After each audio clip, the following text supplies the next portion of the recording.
Amish Bliss, The Amish Bonnet Sisters, Book 10. Written by Samantha Price. Narrated by Stephanie Dillard. Chapter 1. Florence held her baby daughter against her shoulder and stared out the window of her small cottage, watching the sunrise. Carter was still upstairs asleep, and, barely able to keep her eyes open, Florence wanted nothing more than a little extra sleep herself. They'd both woken during the night, taking it in turns to calm their baby, who wasn't a good sleeper.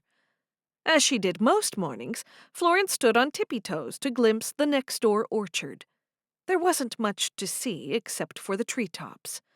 She'd heard from the girls that Levi was doing better with managing it. He'd even pruned the trees with the help of her half-sisters, and she hoped they did it well. A certain amount of knowledge was needed. Each plant was an individual and deserved individual attention. The older trees needed more experience to prune than the younger. It had taken her years of watching her father prune before she had enough confidence to do it herself. So to think of Levi out there with a saw hacking at her trees made her heart ache. When thoughts like that arose, she had to remind herself that they were no longer her trees, and neither was the orchard hers. She moved away from the window. She could no longer worry about the orchard she was no longer going to inherit. Being married to Carter and having their child was worth more than 100 orchards. However, life would be wonderful if she could have it all. In the back of her mind was the belief and faith that God always answered prayers, even if he took longer than expected. And sometimes his answers came in unexpected ways. It wouldn't surprise her at all if one day the orchard landed back in her lap, through some kind of miracle. Be thankful for what you have, she cautioned herself. Now that their baby had safely arrived into her world, it was time to think about her own orchard again.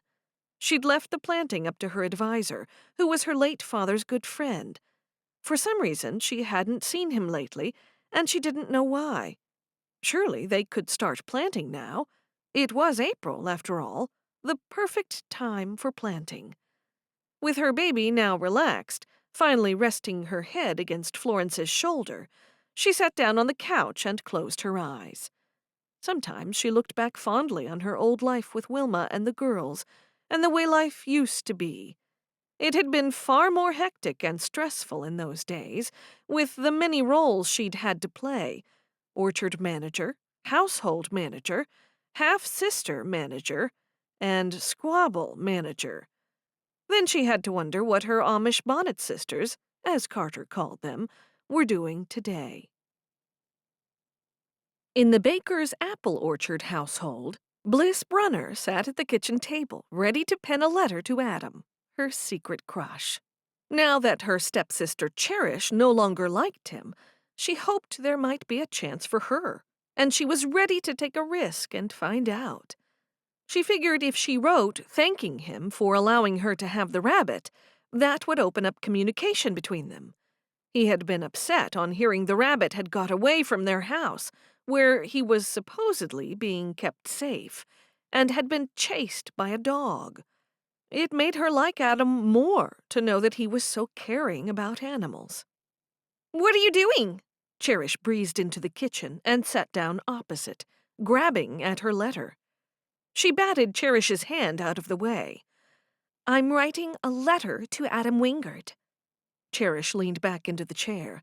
"Ah, that's a name I want to forget. For the past few days, my anger has been brewing against him. It was a dreadful thing he did, telling me Bruiser was a male. Judging from all of his recent offspring, it's clear he's a she. The worst thing was, Adam made me a part of his deception, because I then gave the rabbit to you and passed on the information he gave me. Nay, it was a mistake. No one would do that deliberately. You shouldn't let anger get a hold of you, Cherish." "Don't you start. I'm tired of being told how I should feel and how I should be all the time. Don't be mad, forgive, let people trample all over you."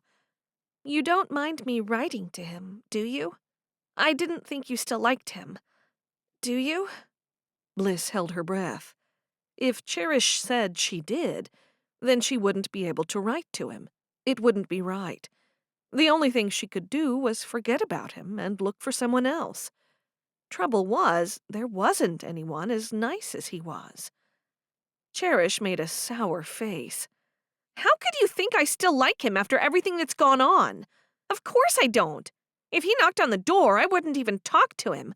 I'd close the door on him. Anyone would have to have lost their mind to like him. She tapped the side of her head. Well, I'll keep writing to him. Bliss looked down at the letter, wishing Cherish would leave her in peace. Didn't you hear what I just said? Cherish asked, leaning forward. I did, and I respect your opinion about Adam, but I don't share it.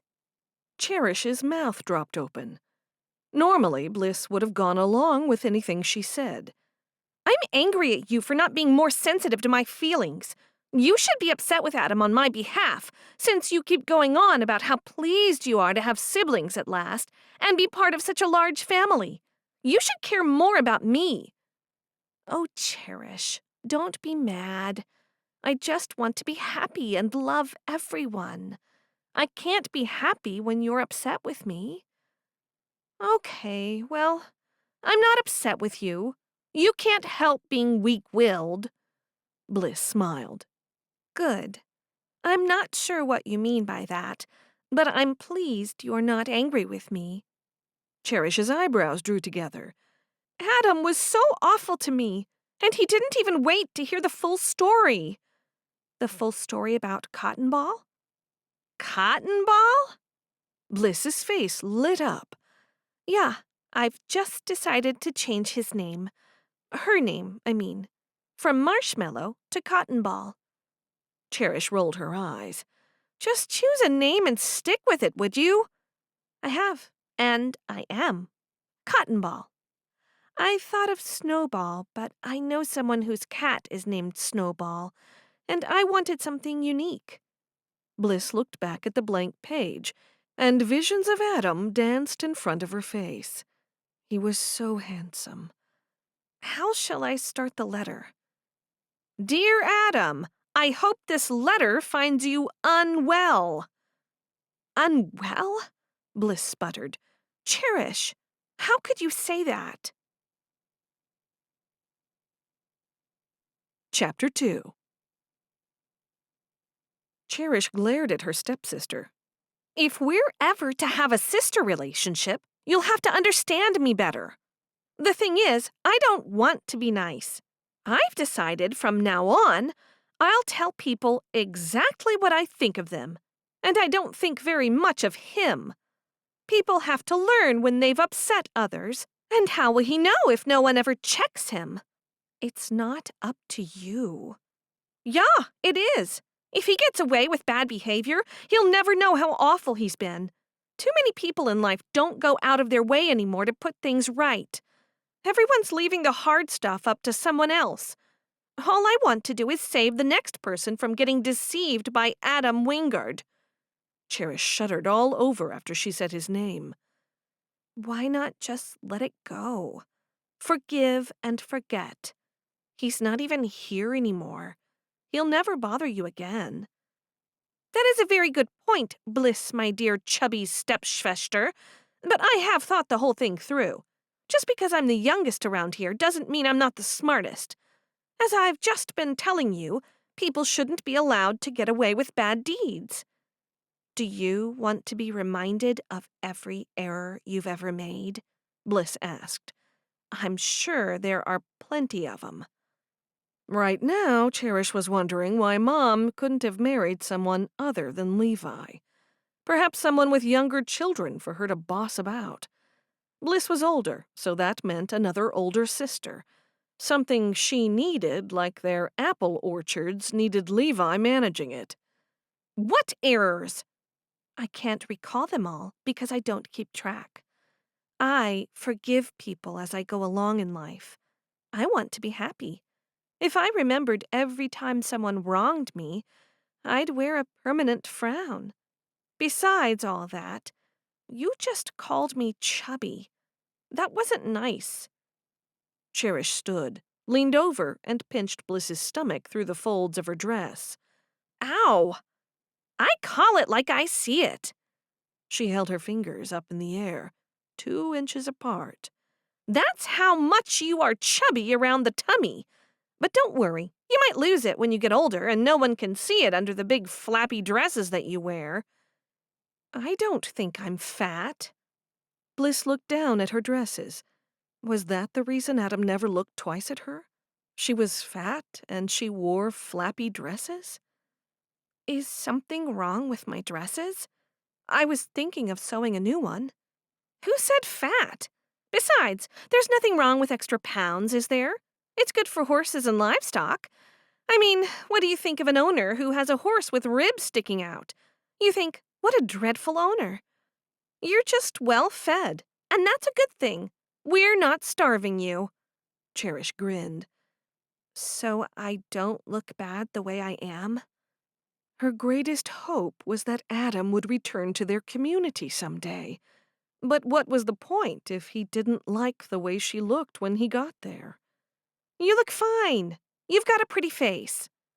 Bliss smiled. Danka, Cherish. When I see my reflection, I honestly don't think I look too bad. I look okay. And when you're older, I'm sure all those freckles on your face will fade. And you'll need some new dresses. You wear dresses that make you look twice your size. If you follow my advice, then a man might find you nice enough to marry one day. That wiped the smile off Bliss's face. She wanted to be nice enough now. Oh, I hope they do. Don't you have anything better to do than sit here and write a letter to someone you'll never see again, Schwester dear? Bliss smiled on hearing Cherish call her sister rather than stepsister. That's right. So, are you going to help me? Cherish pushed out her lips while she thought for a moment. I'm having a rest before I pin the washing out. I don't mind helping you write the letter. Danka. Now, how will I start? Bliss sighed loudly and looked at the blank page once more.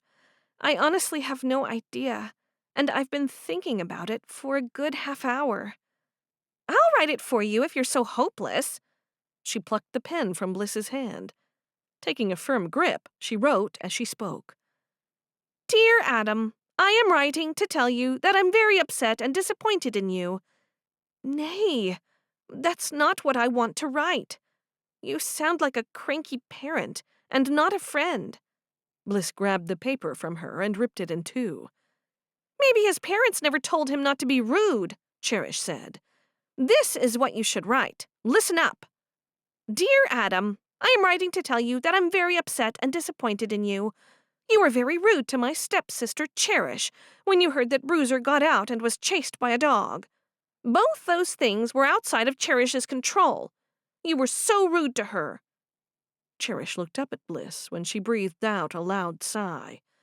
She couldn't tell Bliss that it was Mom who had pushed the rabbit out the door, and then laughed, saying they would tell Bliss that the rabbit escaped and ran away. Even Cherish had been shocked by her mother's cruelty, and perhaps if she told Bliss what had happened, she might not even believe her. Bliss thought the sun shone out of her stepmother, and thought she could do no wrong. What she didn't know was that Mom did a lot of things wrong. She didn't want to disappoint sweet and simple Bliss, so she kept quiet. Nay, don't worry. I'll write it myself. Bliss took a fresh piece of paper out of the box of stationery beside her. Could you dry the dishes while I write? Cherish stood. All right, and ask for my money back, too, while you're at it. It's not fair that he would charge me for something he misrepresented, and that's what I truly believe. She leaned over the table and stared into Bliss's freckled face. Oh, that would be embarrassing. I want to write a friendly letter. That's okay. I don't need to ask for my money back. He's probably spent all of it by now anyway. She couldn't tell Bliss that she bought the rabbit for $1 because she had flirted with him. Cherish wasn't happy with Bliss writing to Adam. She obviously liked him. Otherwise, why even bother? Just when Cherish was putting the last dish away, Bliss announced, "I'm finished. Do you want to read it?" "Sure." Cherish wiped her hands and then sat opposite once more. "I don't know what else to write. It is a very short letter." Cherish read the boring letter full of nonsense and saying nothing. "Short and to the point. You've said what you had to say." "Oh, I didn't write that Cottonwool had babies." "Cottonwool?" Cherish's nose crinkled. Had Bliss changed the rabbit's name again? "You said his name was Cotton Ball." "Her name, not his name. And you're right. It was Cotton Wool. But it's Cotton Ball now." Bliss giggled. "I'll have to remember that myself." "Yeah, you should remember the name of your own rabbit." Cherish smiled, seeing the humor in the situation. Even though she'd found it a little bit funny when their male rabbit had babies, and they were so cute, that in no way excused Adam for what he'd done. Despite what Adam thought, Cherish knew she was a good pet owner and was always kind to animals. She'd searched hours for the rabbit when her mother literally kicked the rabbit out of the house. Cherish picked up the pen. "I'll add that for you at the bottom. Our writing is similar." Cherish spoke as she wrote. "And we know she's a female now because she had babies. 4 of them." "Good work," Bliss said. "That says it all. He'll make sure he does a better check of what he's selling in the future now." "Let's hope so." Cherish folded the letter into 3. Looking up at her slightly older stepsister, she put her hand out. "Envelope?" Bliss looked in her box.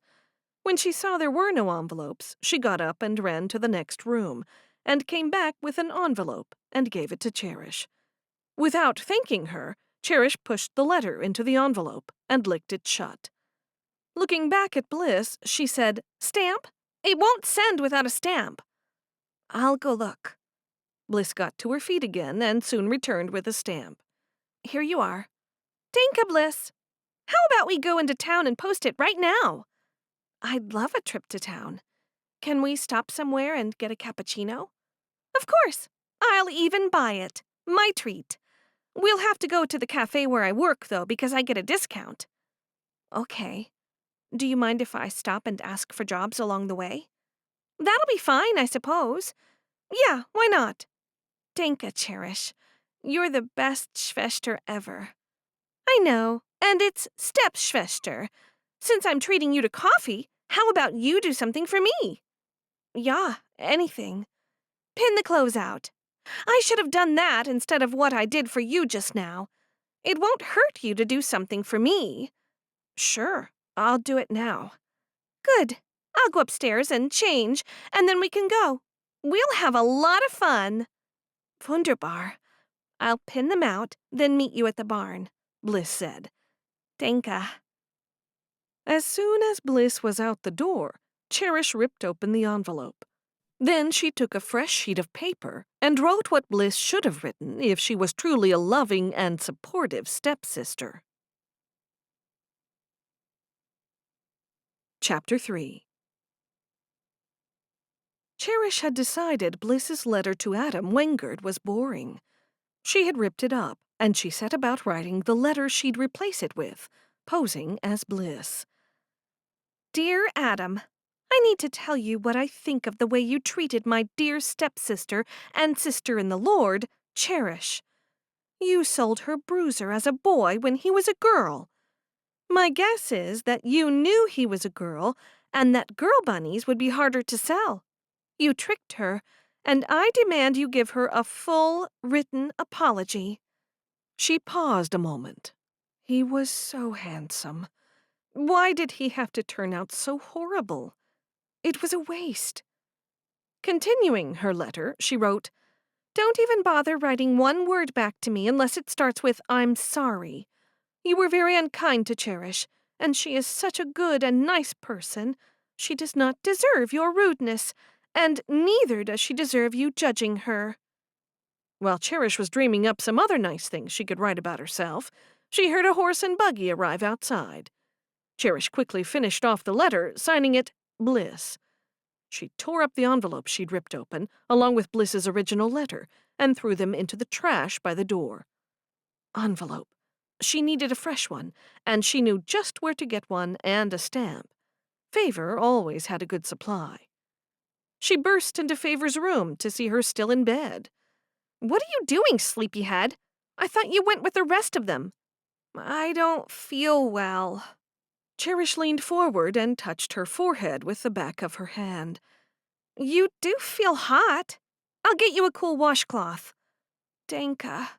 And some water?" "Sure. First I need an envelope and a stamp. Bliss is sending a letter to that dreadful Adam Wangard." "Okay. At the bottom of my cupboard in a box." Cherish flung open the cupboard door and found a stack of envelopes and at least a dozen stamps. "Dinka, Bliss and I are heading into town. I guess you're too sick?" "Yeah." Cherish went downstairs, put the letter into the envelope, and left it on the kitchen table. As she filled up a glass at the kitchen sink, she noticed it was Joy's buggy, but she couldn't see Joy anywhere. She wasn't tending to the horse that was just standing there, still attached to the buggy. Cherish would find out what was going on. Meanwhile, she took the glass of water and a cool washcloth back upstairs. After she set the glass down on Favor's nightstand, she placed the cloth on her forehead. "How's that?" "Good." Favor's eyes closed. "Want me to bring you back something from town?" "Nay, Danka." "Close the curtains?" "Sure." When she got to the window, she looked out to see Joy and Bliss talking. It looked like a serious conversation. She shut the curtains and went to see what was going on. Before she got outside, she noticed the stamped envelope on the kitchen table. To get Adam's address, they'd have to stop at Mark's saddlery store. They'd have his address since he'd worked for them briefly while he was there. As she pondered whether she'd be found out for posing as Bliss, she realized it was too late for regrets. She'd already ripped up Bliss's original letter. "I've got some news, Bliss." Bliss dropped the dress back into the washing basket and hurried over to Joy, who had just pulled up in the buggy. She always wanted to be the first to hear anything new, and by the sounds of it, Joy had some gossip. Normally, Joy wasn't the kind of person to spread rumors, so whatever news she had was sure to be true. "What is it?" "I don't know why Mom and Levi haven't told us yet, but I just met Ada on the way home. She was going one way in her buggy, and I was going the other. We stopped on the road and talked." Joy took a deep breath. Bliss knew something weird was going on. Joy looked so troubled. "Go on," Bliss urged. "Did you know they're going away on a trip with Mom and Levi?" That was news to Bliss. No one had said a thing to her. "You mean like a vacation?" "Yeah." "Nay, I haven't heard that. Just by themselves? Without us?" "Yeah, well, we are all pretty much adults now, so we can look after ourselves." "You're married, so I can understand why they wouldn't take you. We haven't been away as a family since Dot married Wilma. It would have been nice if we'd been included. That's what family's about, isn't it? I'm guessing they won't even ask us if we haven't been told by now. They just don't want us around." "What do you care? You'll be here with Cherish, Favor, and Hope without anyone watching over your shoulder." Bliss knew that wasn't quite true. Joy would be there with Isaac, not too far from the house. "When is it happening?" "Week after next, I think." She clammed up pretty quick when she realized I didn't know. It came up in conversation, and if you ask me, Ada was quite surprised that I didn't know. "Are you sure you didn't know? I would have thought your father might have mentioned it to you." "Of course not. Otherwise, I would have said so just now." Joy looked up at the sky. My guess is they're going up north to see Mercy and Honors Bopleys again. Ada would love to see them, I'm sure. We haven't even seen our own nephews. I guess they're my step-nephews, but I'll call them my nephews. Yeah, of course. They're your nephews. It's okay to say that. Mom and Dot are selfish if they plan to go off by themselves. This is quite shocking behavior. I'm surprised at them. Bliss was never usually so outspoken, but she was upset. Before her father married Wilma, she'd had all of his attention. Now she had to share him with Wilma, with all her new step-siblings, and even with the apple orchard. It wasn't easy. Joy suggested, "Why don't you ask your father about it?" "Nay, I'll wait and see how long it takes them to tell us. Are you sure it's coming up so soon?" Ada didn't say too much. She clammed right up when she realized Mom had not told us anything, but I'm guessing it's in the next week or two, fairly soon. What are you doing today? I've just got to pin the rest of these clothes out, and then Cherish and I are going into town. Are you looking for work? Favor's in bed not feeling well, and I'll look for work while we're there. That's too bad about Favor. She's starting to get those headaches Mom gets. Joy raised her eyebrows. A for real headache, or a get out of work and spend the day in bed type of headache? I think she's really sick. Her cheeks are red, and her face is hot. I'll check on her before we go. Ah, she can't fake that. The two of them laughed. I should rub the horse down, Joy said. Unless you want to take him into town? I haven't driven him far. Sure. Saves us some work. We'll be ready to go as soon as I do this. I'll help you.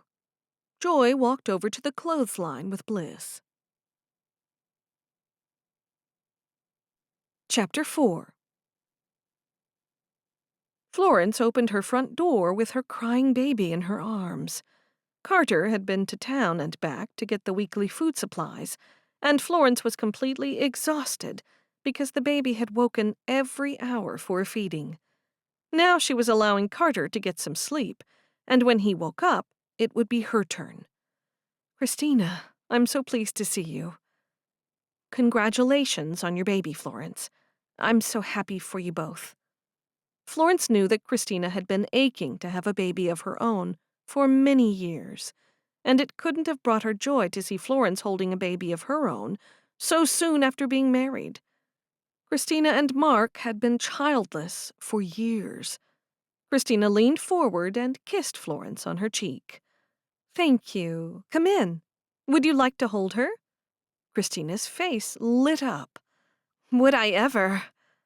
Florence gladly passed the howling baby over to her friend and sister-in-law. Immediately, the baby stopped crying and closed her eyes and relaxed into Christina's shoulder. Well, would you look at that? You've got the special touch with Bopleys. Do you think so? Of course, look at her. She's been crying for so long, so unsettled. And look at her now. A smile beamed across Christina's face. Mark is coming one day after work, if that's suitable to you. Any time suits us. He's so anxious to see his niece. Would you like a cup of hot tea? No, thank you. I'm just happy to sit down and cuddle this little one. They sat down in the living room. Tell me what's going on with you, Christina. The girls told me that you and Mark went away, and there are rumors you're looking for somewhere to move to. Tell me you're not moving away. I have so few friends, and Earl's gone and not coming back. I don't want to lose Mark, too. Christina smiled. I'm glad that you consider me a friend, Florence. We haven't always been close. Well, we are now. As close as we can be under the circumstances. That's true. We did go away. I just wanted a change. It seems every day is the same, and I feel stuck. It's causing problems between Mark and myself. His store is doing well, bringing us in a good income, and my sewing business is doing well. But I can move that anywhere. Anywhere as long as the community is reasonably large, and there are Mennonite communities nearby as well. Mark does not want to move, he told me. I don't know if I really do, but I just need something different. Now, if I had a Bopley, that would be enough to keep me happy and keep me busy. I'm sure you will have one soon. I don't think so. And I have to face that. With each passing year, I'm getting older. My womb is drying up like a shriveled prune. The chance I had at being a mother is gone. I'm a sadness to myself, and an even greater disappointment to Mark. Nay, don't say those things. Mark doesn't feel like that at all. He loves you. She stared into Florence's eyes. I don't know if he does. I think he reached a certain age and felt he should be married. I was just a convenience. And now I'm a very large inconvenience. But he's stuck with me, so what can he do? He loves you, and he loves you more and more with every passing year. Christina sighed. If only that were so. You and Carter are the real love match. There aren't many marriages around like yours. Florence knew what she said was true. Many of the people in the community married someone thinking love would come later. Sometimes it did, and sometimes it didn't. But by then, there was nothing they could do. Divorce was not an option in the Amish community. If a couple couldn't live together, they could choose to live separately. But so few chose that option. I hear what you're saying. Carter and I do have a very special relationship, but so do you and Mark. Christina gently jiggled the baby up and down on her shoulder and patted her on the back. If only that were true. If only... I can't help thinking he might love me more if I gave him a child. I think you're just looking for things to be worried and sad about. I don't think I am, Florence. I love him, but I feel he's just putting up with me. And don't you dare say anything to him about what we've said. Of course I won't. What is said between these four walls is just between you and me. Thank you, Florence. She looked at the baby. She's falling asleep.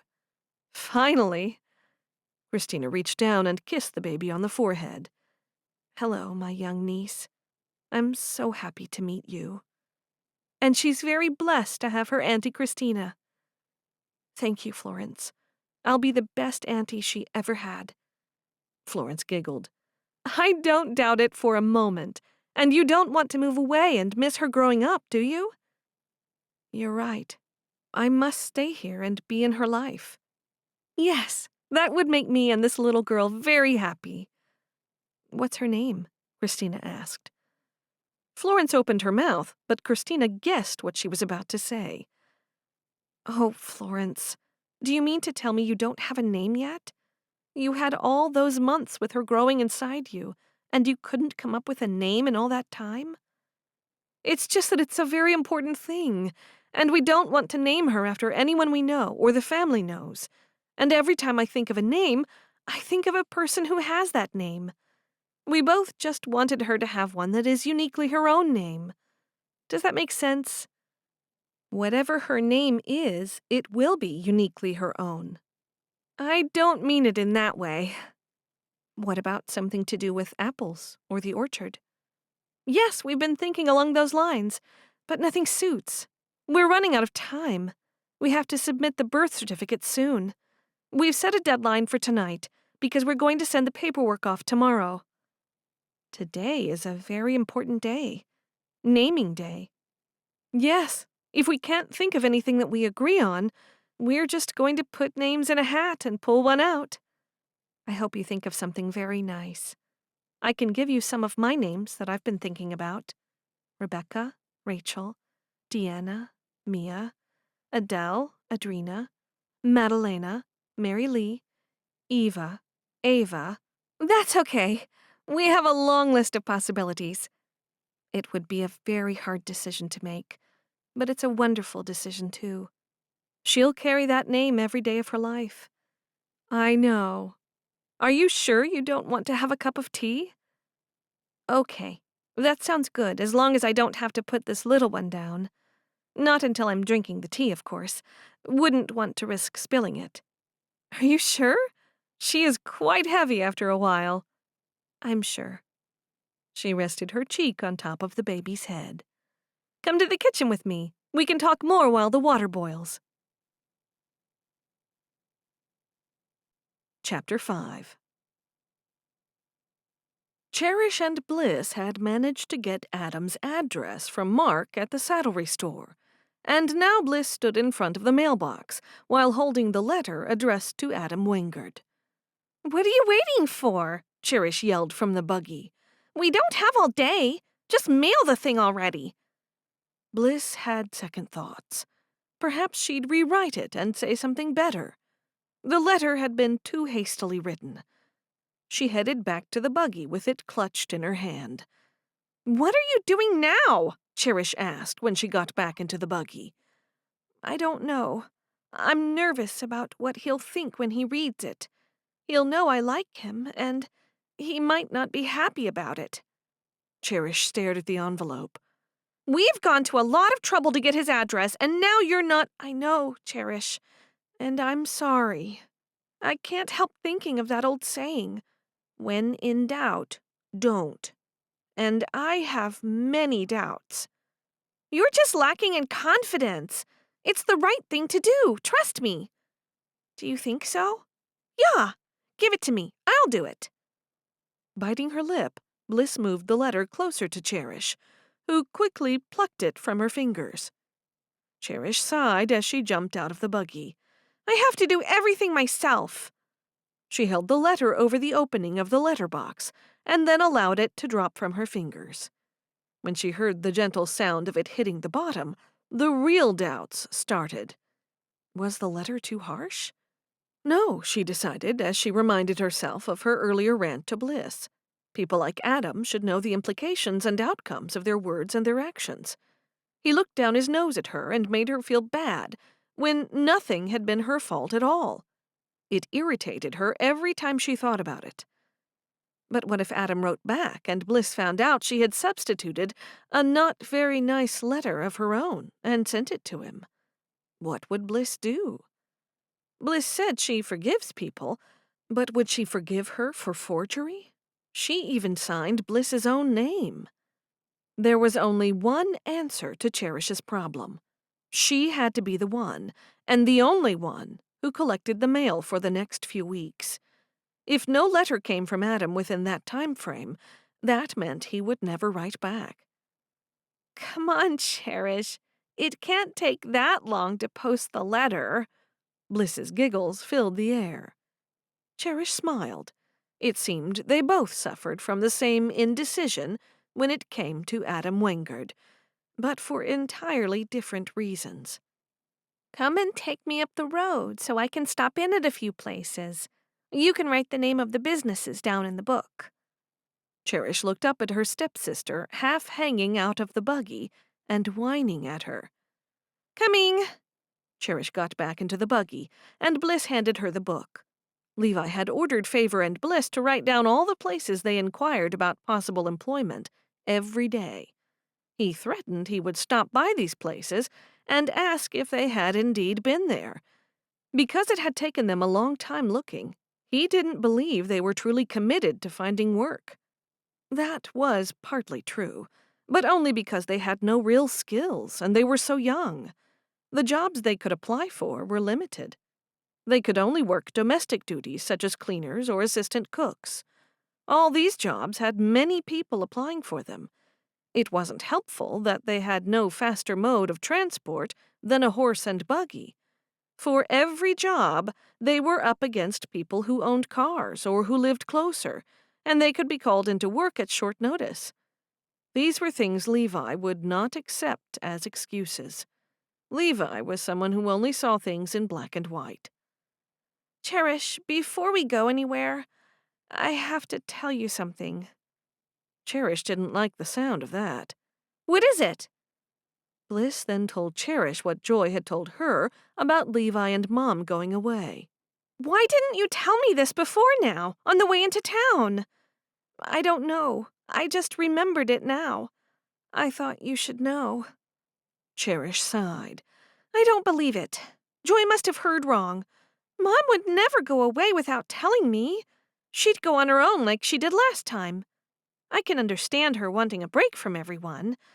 Nay, Joy has obviously misheard. Don't forget that things are different now for Mom. Cherish winced every time Bliss called her mother Mom. She was her stepmother, so she should have called her Wilma. What things are different? She has a new husband.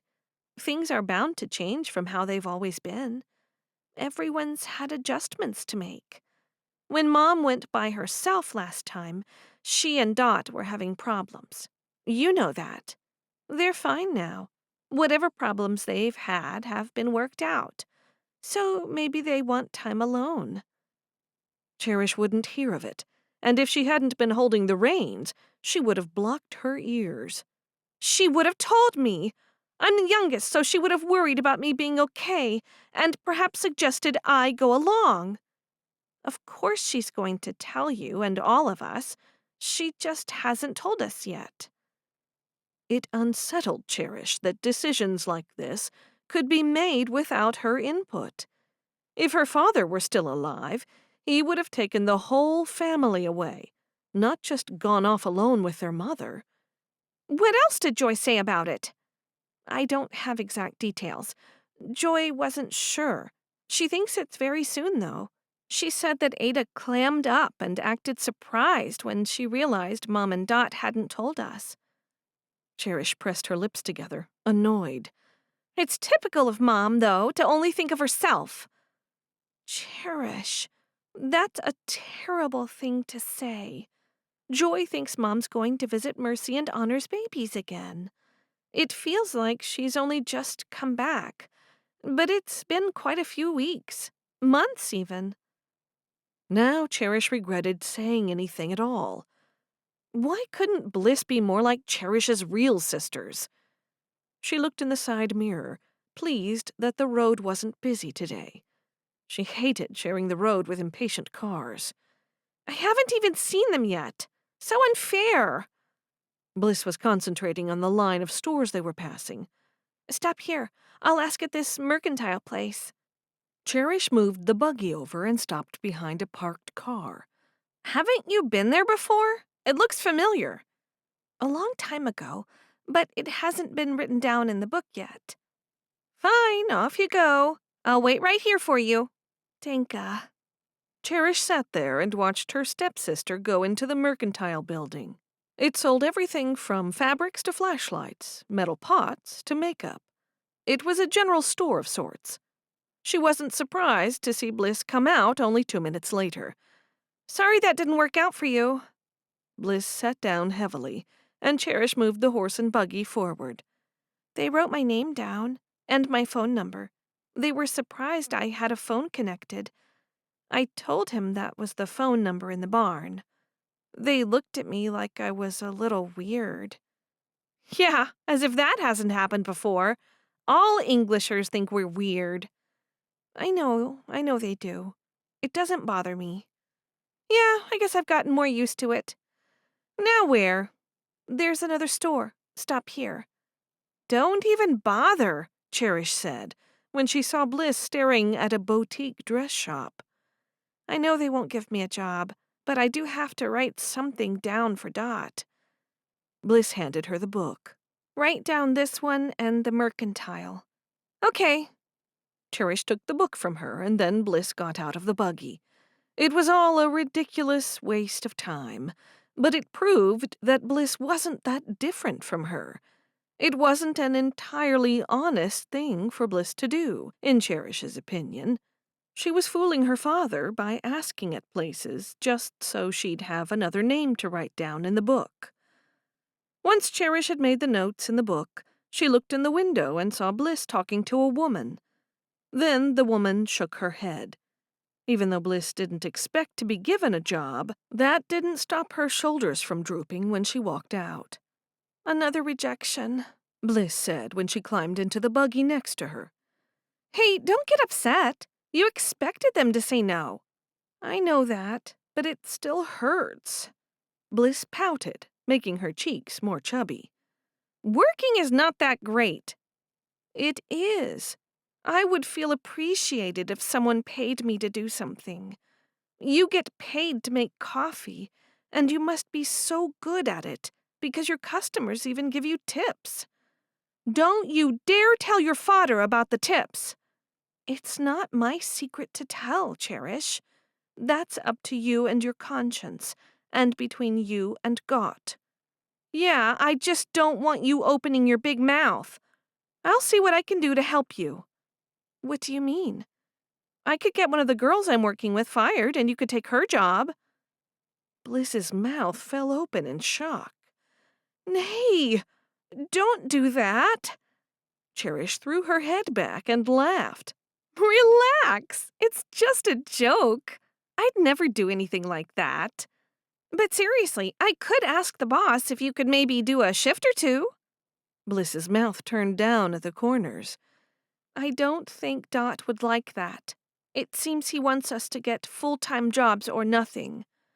Yeah, but what do you want? You're almost an adult now, and your father must think so too if he's willing to leave us all alone to go off around the countryside with Mom. You do have a good point. I know, don't I? Bliss fixed a smile on her face. You do. Could you go there now and ask? That's where we planned to go anyway, remember? Ah, yeah, Bliss giggled. I'd forgotten already. Just as well one of us has her thinking cap on. We're going there right now, and I'm going to get us coffee and cake or pie, and I'll ask my boss if he's there. Thank you, Cherish. You're the best Schwester ever. She put her head on Cherish's shoulder. Cherish cleared her throat. Stepschwester, remember that. Yeah, I know. It's all the same to me. We're family now, Cherish. Don't you think so? I guess we are. Cherish gave Bliss a big smile. She meant well, even if she was a little annoying at times. Chapter 6. Back at home, when Favor heard the girls leave, she got out of bed to get her writing implements, then got back in bed and started writing a letter of her own. She wanted a day home alone by herself with peace and quiet. Mom and Levi had gone somewhere together, Hope was at work, and she knew Cherish and Bliss wouldn't be in any hurry to come home and do chores. Her plan had worked. She wasn't lying about having a headache. She had one, but it wasn't bad enough to cause her to stay in bed all day. She wrote to Caroline. What she really wanted to do was invite Caroline to stay. They'd talked about it many times through their letters, where they'd go and what they'd do. For now, though, she'd have to write a normal letter rather than the one she wanted to write, actually inviting her to stay. Recently, Levi had said she could have one of her pen pals stay. He just hadn't committed to the time frame. Right now, that was as good as him saying no. When Cherish and Bliss walked into the cafe where Cherish worked, Cherish whispered to Bliss, "We've got a new owner. The place is under new management." You didn't tell me that. That's because it's got nothing to do with you. I thought you would have said something. There was no need. Anyway, the manager, his name is Rocky. He really likes me. He thinks I'm doing a great job, so he'll listen when I recommend you. Why isn't he giving you more hours then? Because I don't want any. But Dot wants you to work more. What he wants and what I want are two different things. Oh, Cherish, isn't it being dishonest again? We have to be obedient to our parents. Well, considering at my age I'm almost an adult, and he's not my real parent, I think I can cancel out being pushed around by him and what he dictates. Cherish gave Bliss a nudge, directing her to a table at the back. As soon as they sat down, Cherish nodded her head towards the counter. That's Rocky, the one in the red t-shirt. He was a middle-aged man with a slightly receding hairline. Today, he wore his t-shirt with the sleeves rolled up to reveal tanned, well-muscled arms. He's your boss? Yeah. What do you want? I'll get you a cappuccino and a piece of pie. That would be fine. Dinga, Cherish. You're welcome. She went to the counter and Rocky came forward to greet her. That's my stepsister, Bliss, over there. She desperately needs a job, and she's such a hard worker, maybe even better than I am. Can you give her some work, even for just an hour or two every week? I'll have to give her 4 hours at the very minimum. Has she done this kind of work before? No, but she's a fast learner. She just needs a start somewhere. She's very honest, reliable, and all that. I could give her 4 hours every Wednesday or Tuesday morning. It depends on the week. Jasmine's just told me she's doing some kind of course, and she'll be away at those times. For real? Cherish hadn't expected that answer. He smiled and nodded. Yeah. Do you want to talk with her? That's her sitting over there. Sure. Cherish waved her over, and Bliss hurried over. Hi, I'm Bliss. He put out his hand, and she shook it. Pleased to meet you, Bliss. I hear you're looking for work? I sure am. I'll do any kind of work you've got. He smiled. I do have an opening on the roster for a few hours a week on either a Tuesday or a Wednesday morning. You do? Yes, for someone who can make coffees. He tapped the large coffee machine to his left. On this. The smile left her face. I haven't made coffee from a machine like that, but I'm sure I could learn. We'll train you. It's easy, Bliss. She'll do it, Cherish told him. Yes, I can do it. Bliss nodded enthusiastically. I like your energy, Bliss, he chuckled. Are you good with numbers, money? Very good. The till works out most of it. You just have to count out the right change. That's easy. I'm good at giving change. You can test me if you want. I'll take your word for it, Rocky said. Bliss has worked on lots of stalls and handled the money. Good. Good to hear.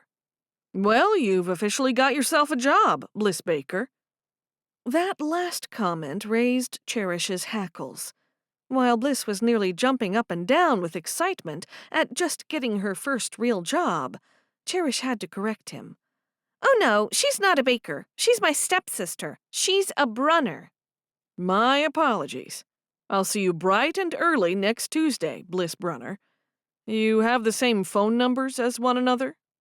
Yes, we live in the same house, and you can reach us from the phone in the barn, and that's the number you have, Cherish said. Thanks so much, Rocky.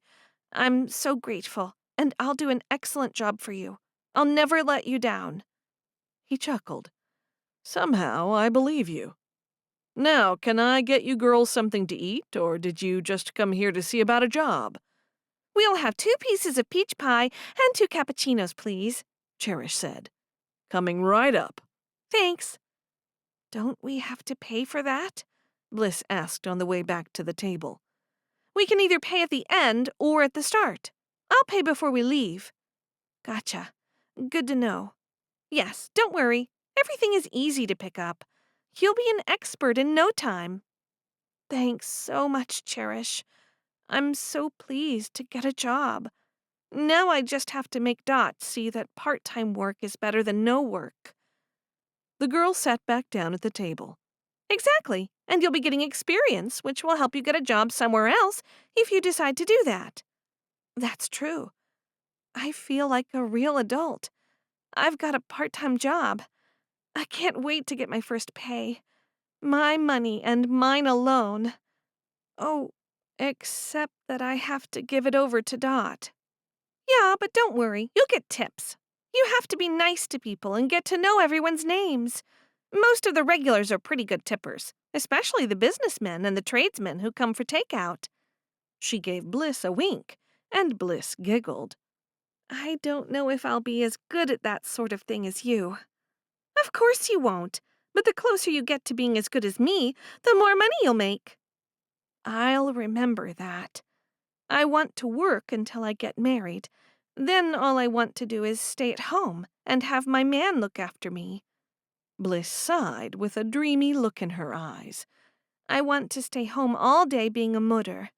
What about you? I've got the farm, silly. I know what's going to happen. I'm going to move to the farm as soon as I'm old enough, and then my real life will start." "This is your real life."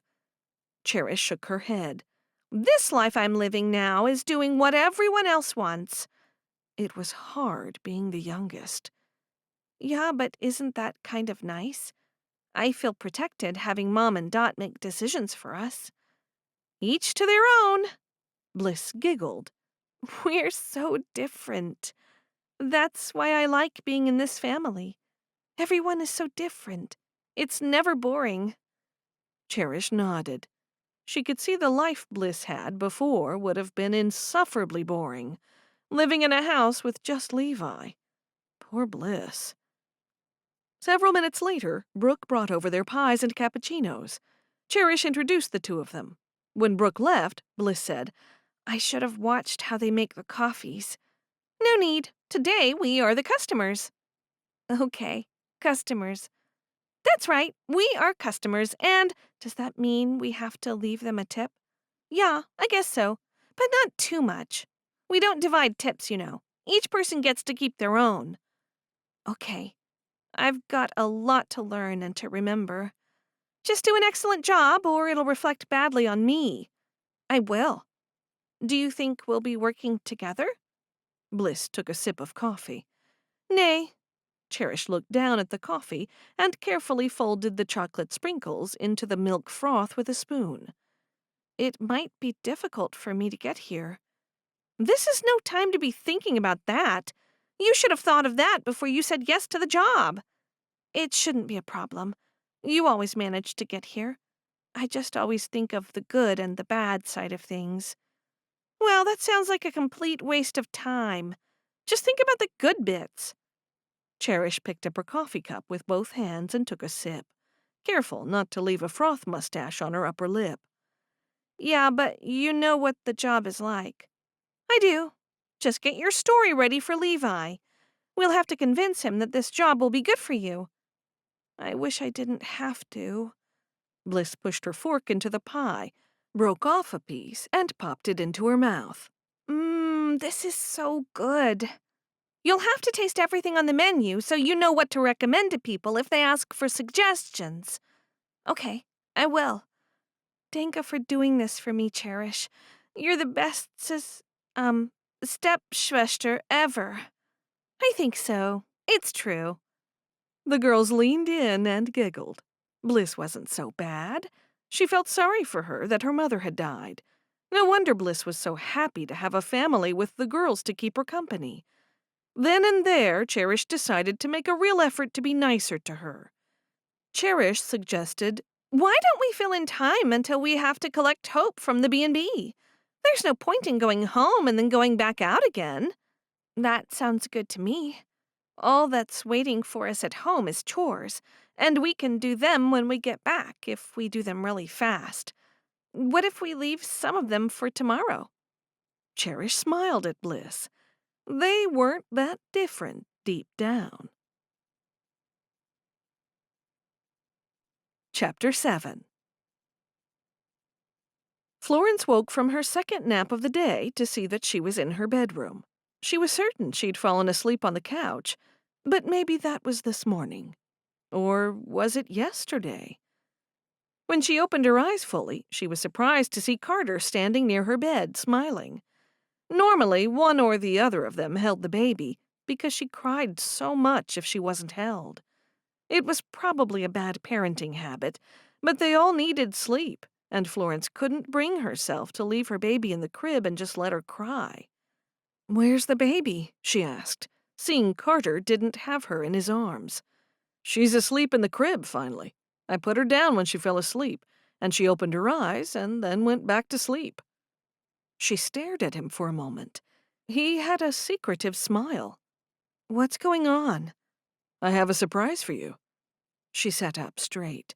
"For me?" "Yes, unless there's another Florence hiding around here somewhere." He looked about. "No, only the one."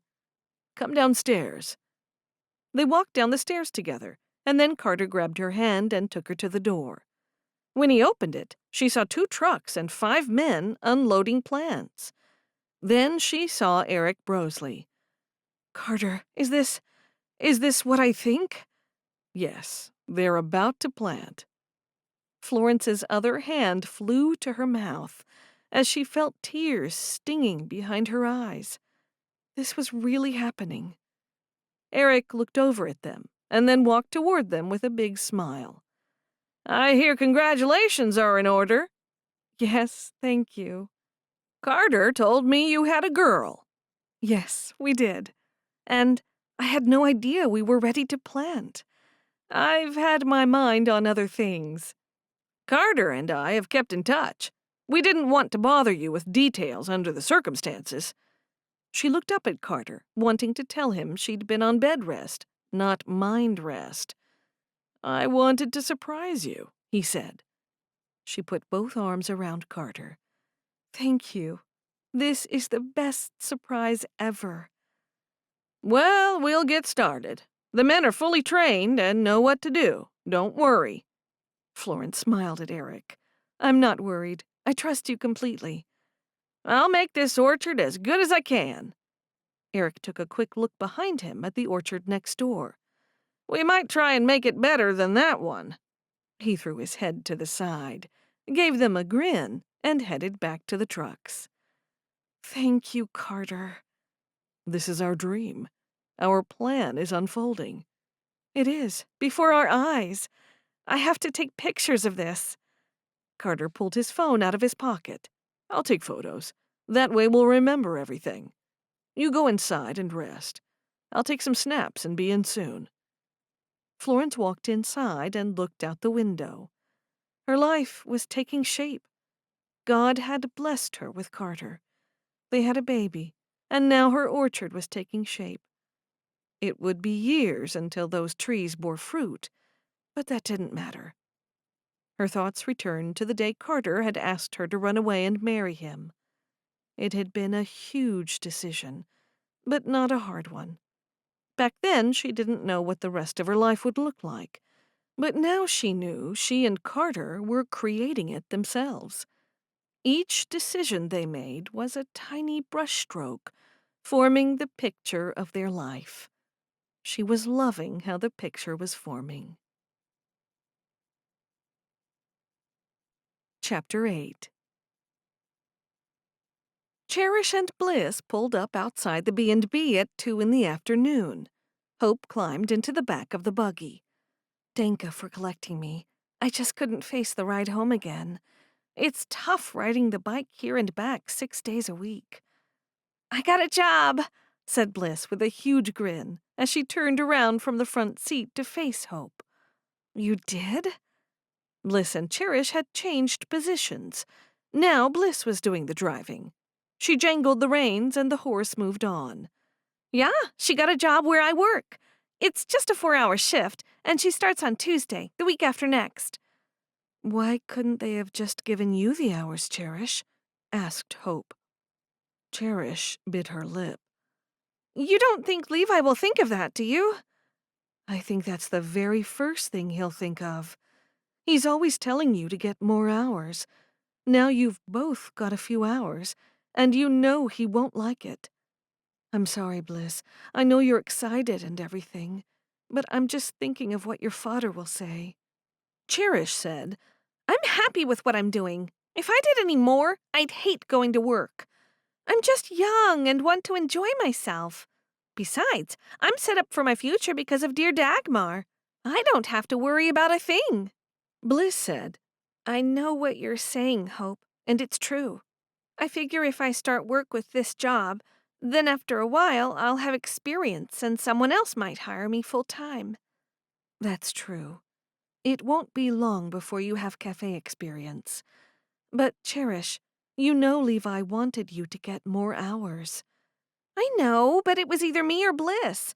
And now, as Bliss just said, she gets the experience. And that's just how you should put it to Levi, Hope said. Cherish and Bliss exchanged smiles. Dinka Hope, they said as one. Do you think we could go past the Miller's farm?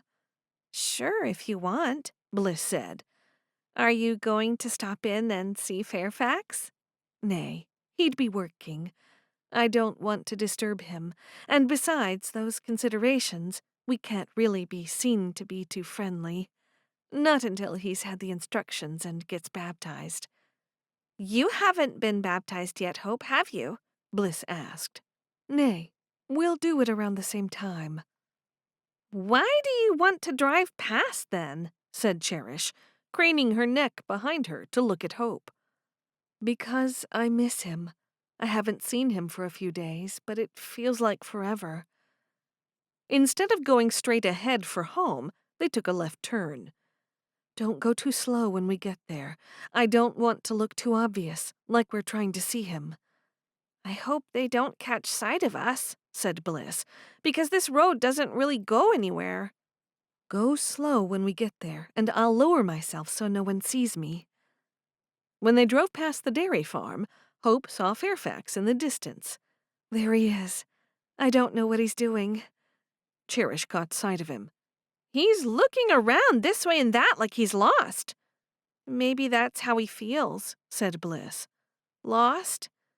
Ach, nay. Do you think that's how he feels? Cherish nudged Bliss.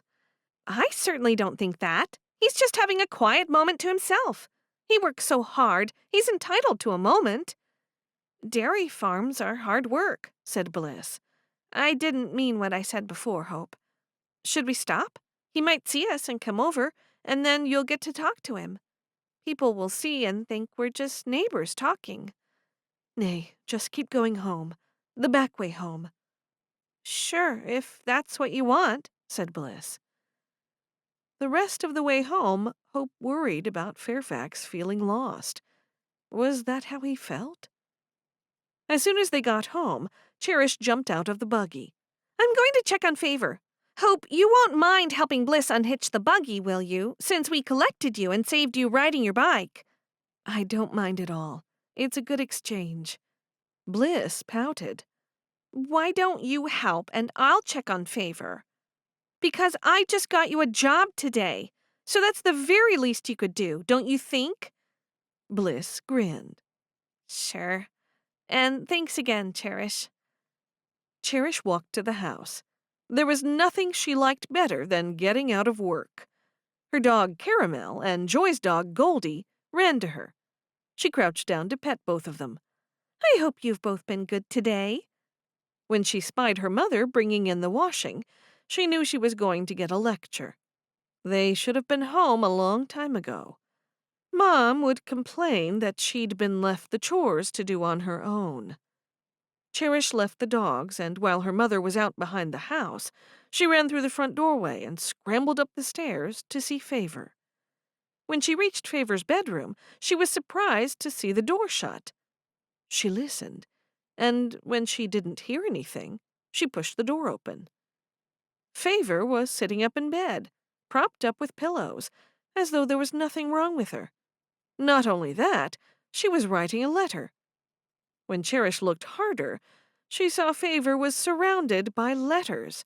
They were strewn all over her bed. What is the meaning of this?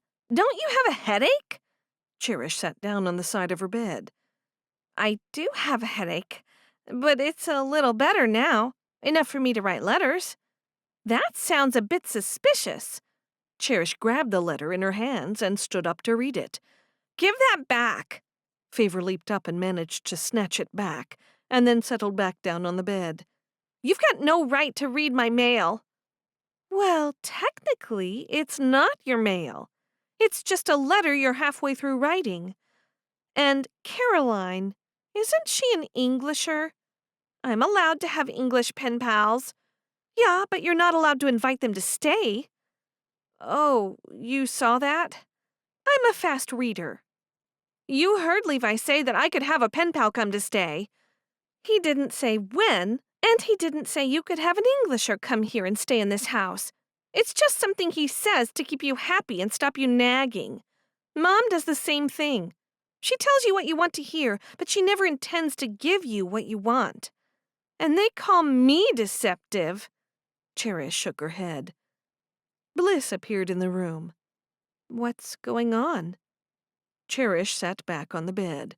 She's invited an Englisher to stay here without asking for permission.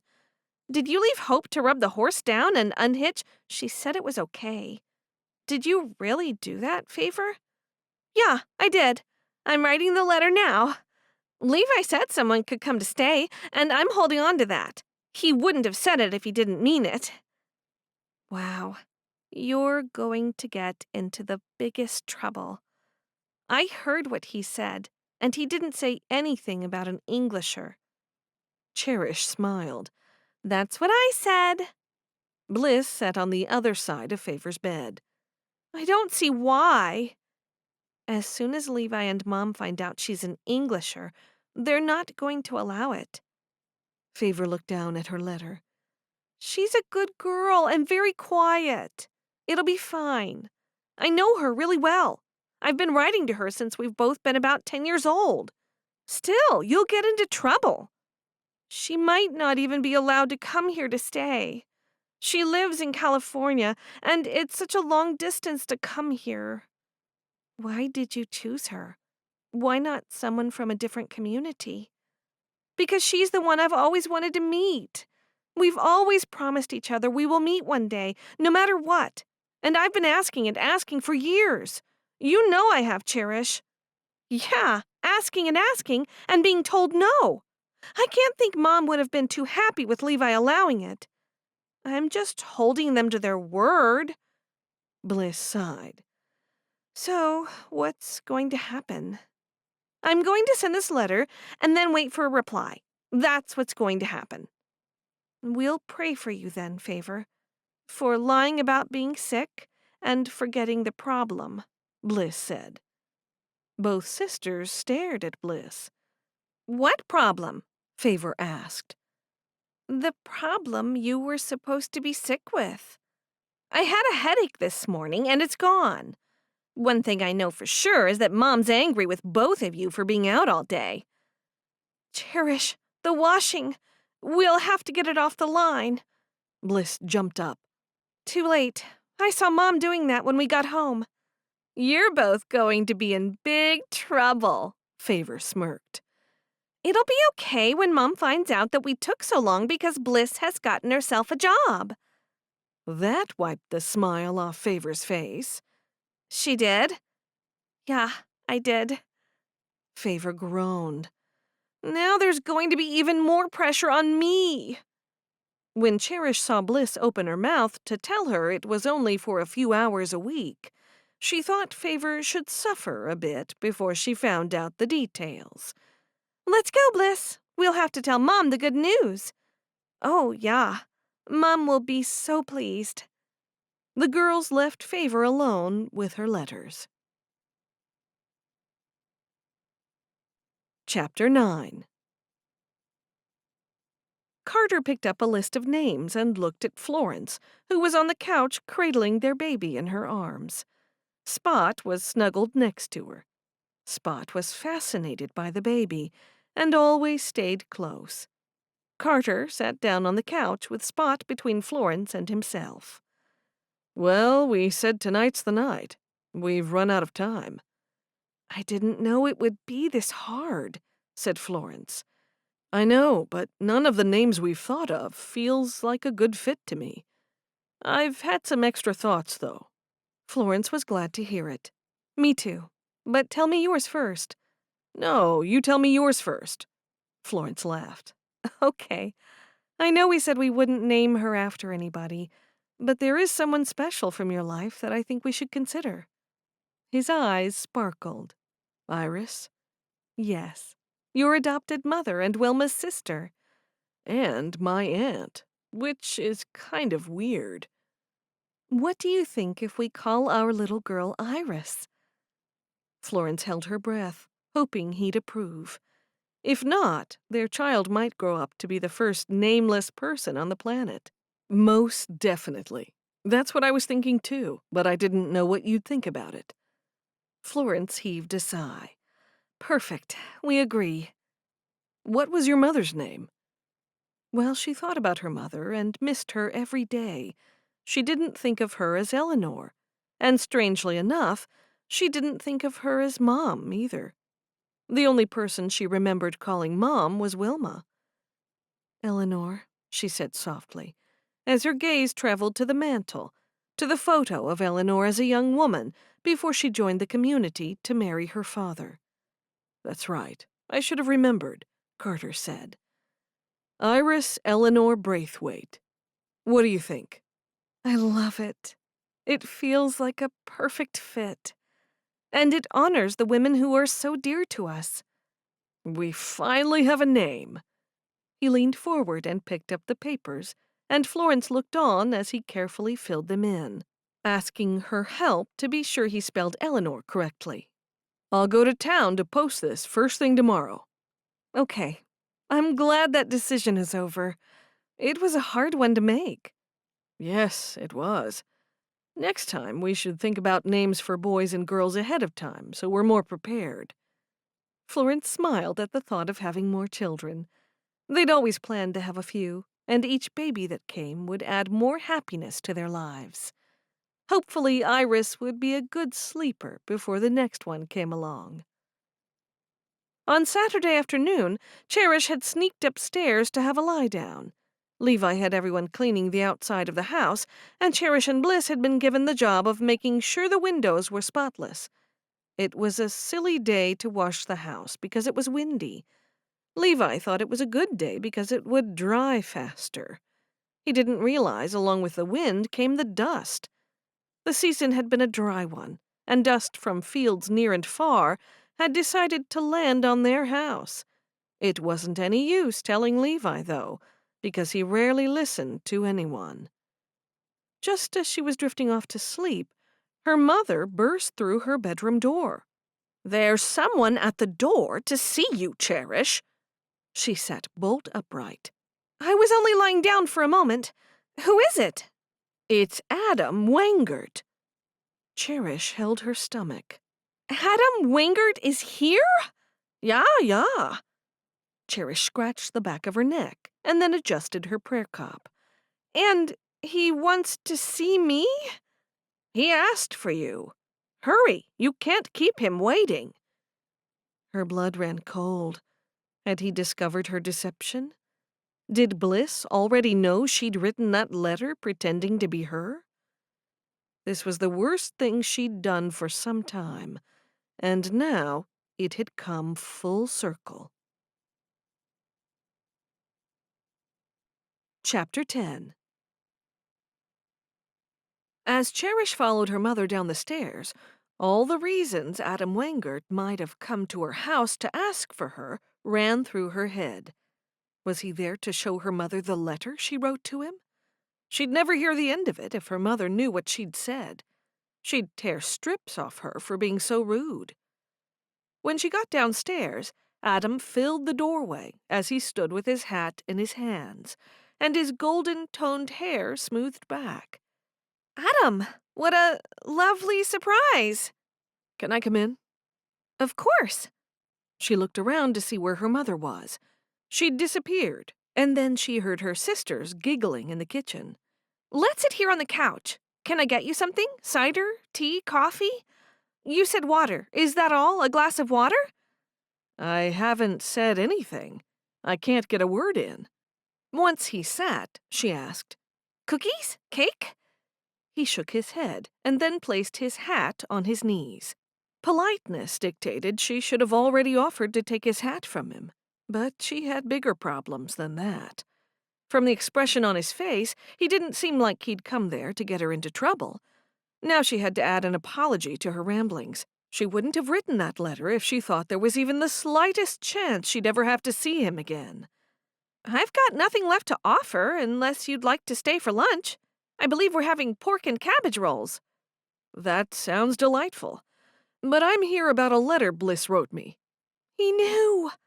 She placed both hands in her lap and looked down. "I'm sorry about that. I have a great temper sometimes, and I regretted it as soon as I sent the stupid thing. But by then it was too late. I couldn't reach into the postal box and get the letter back out." He chuckled. "I'm not sure what you mean, but I'm here to apologize to you." Was he trying to fool her? "You've come to apologize to me?" He smiled. That's what I just said. Although I'm willing to accept your apology about whatever it was since you offered it. You said something about sending me that letter? Oh, I posted the letter, was what I meant. She'd been caught in a lie, and as she was finding out, one lie always needed company. You see, Bliss wrote it, and I offered to post it, but then I was tardy. I should have posted it sooner. I see. No problem. Well, I was justified in being upset with you, don't you think? Exactly. What part of what I did upset you the most? He asked, almost smiling. By now, Cherish's head was spinning, and since he was there to apologize, she was back to liking him again. What did you do again? I said some horrible things to you when I heard Bruiser got out. I know it wasn't your fault. I let anger get the better of me. Everyone says that you're a good and caring pet owner. It's true, I am. And her, getting out was not my fault. Not my fault at all. So you're right about that. Bliss said in her letter that the rabbit had babies? Yes, 4 balls of fluff. They're delightful. What does Bliss plan to do with them? Well, my mother won't let us keep them all. I would very much like to. I suppose we'll have to find owners. It's really up to Bliss because they're her rabbits now. Where is Bliss? I'd love to see her. I thought she was a quiet girl, but now I know she's feisty. His grin told her he liked the girl who wrote the letter. Now she couldn't tell him it was her. She was the one he really liked because she wrote the letter. Bliss goes out most days looking for a job. It wasn't a lie.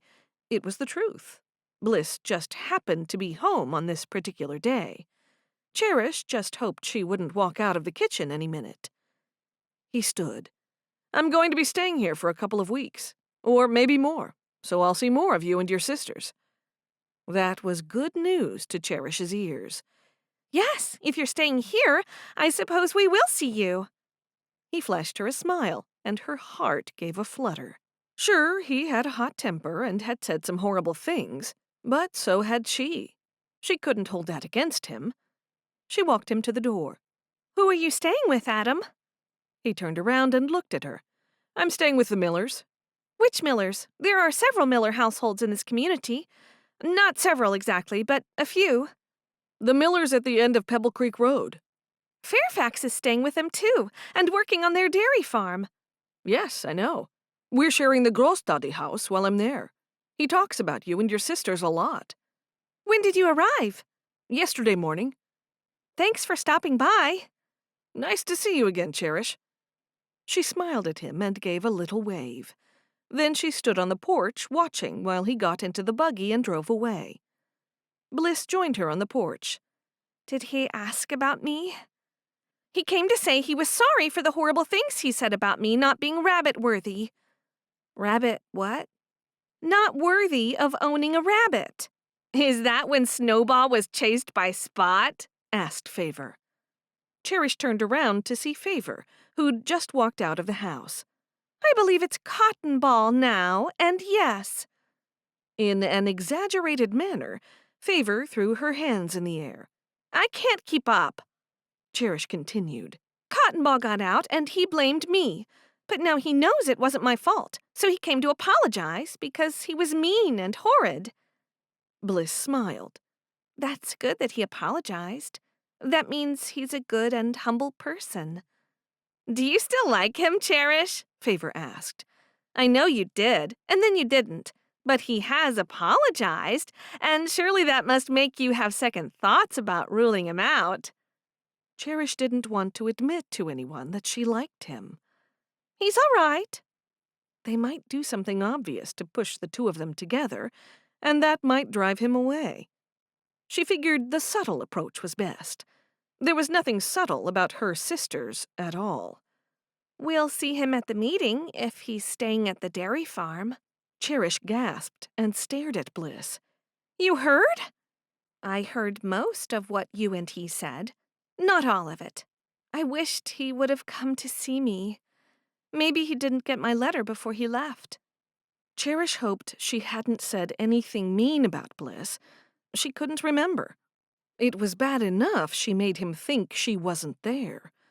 Now Adam liked Bliss, and she had to do something to make him like her again. Chapter 11. Hope had waited and waited for the Sunday meeting to come so she could see Fairfax. With one of her sisters on each side, she walked into the Hirschbergers' house where the meeting was being hosted. They sat on the very last bench at the back of the room. They always chose to sit at the back, where they had the best view of who was coming and going. She held her breath when Fairfax walked into the room. He looked handsome in his billowing white shirt, black suspenders, and black pants. In those clothes, he seemed the same as every other Amish man, only more handsome.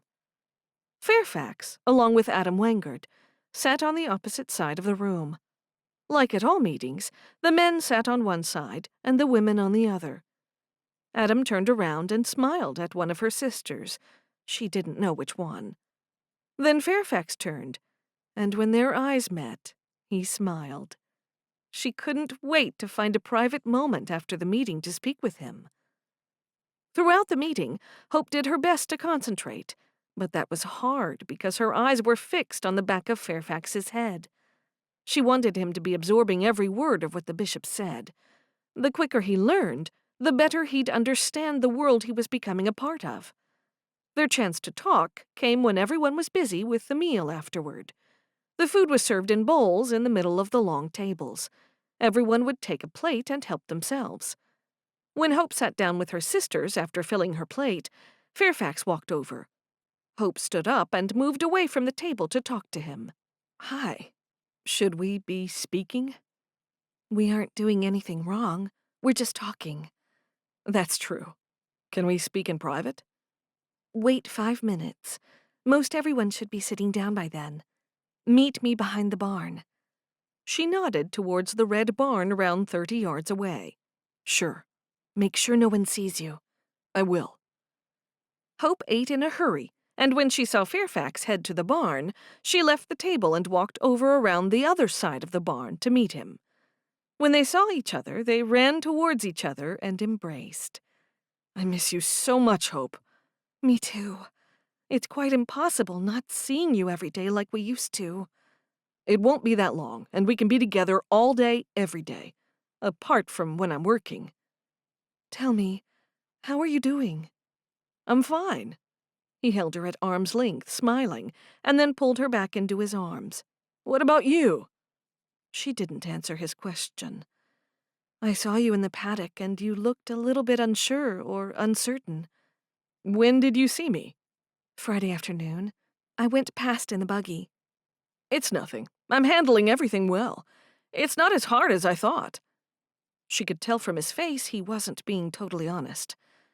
"I'm guessing this will be the hardest thing you have to do. Then we'll be together."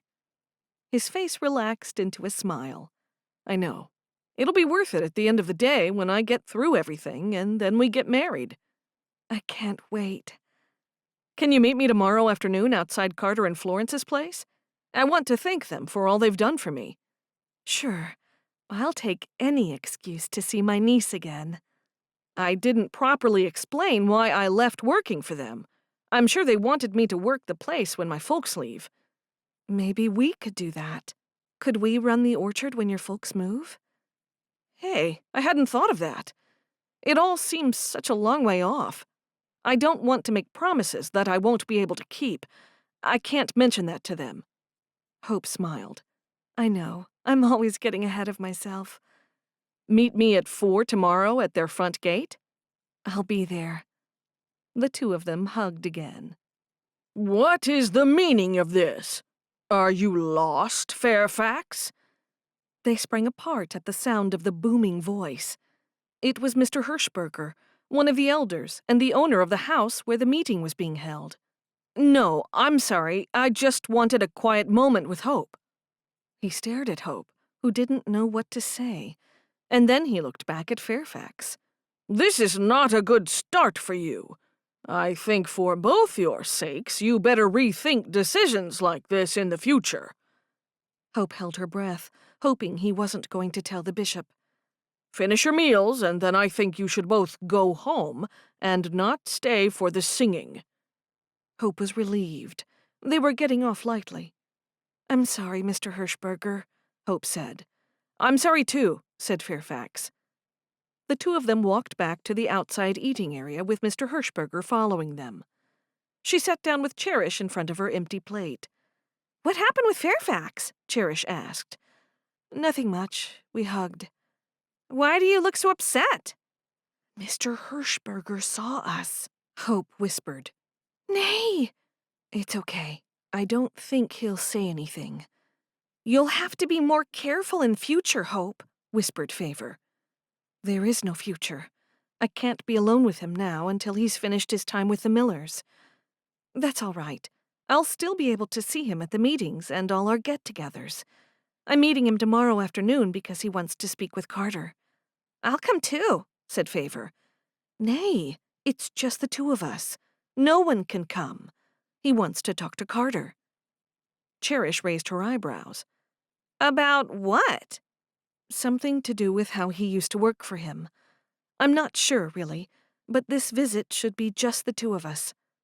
"Can I get you a plate of something, Hope? Have you had enough to eat?" asked Bliss.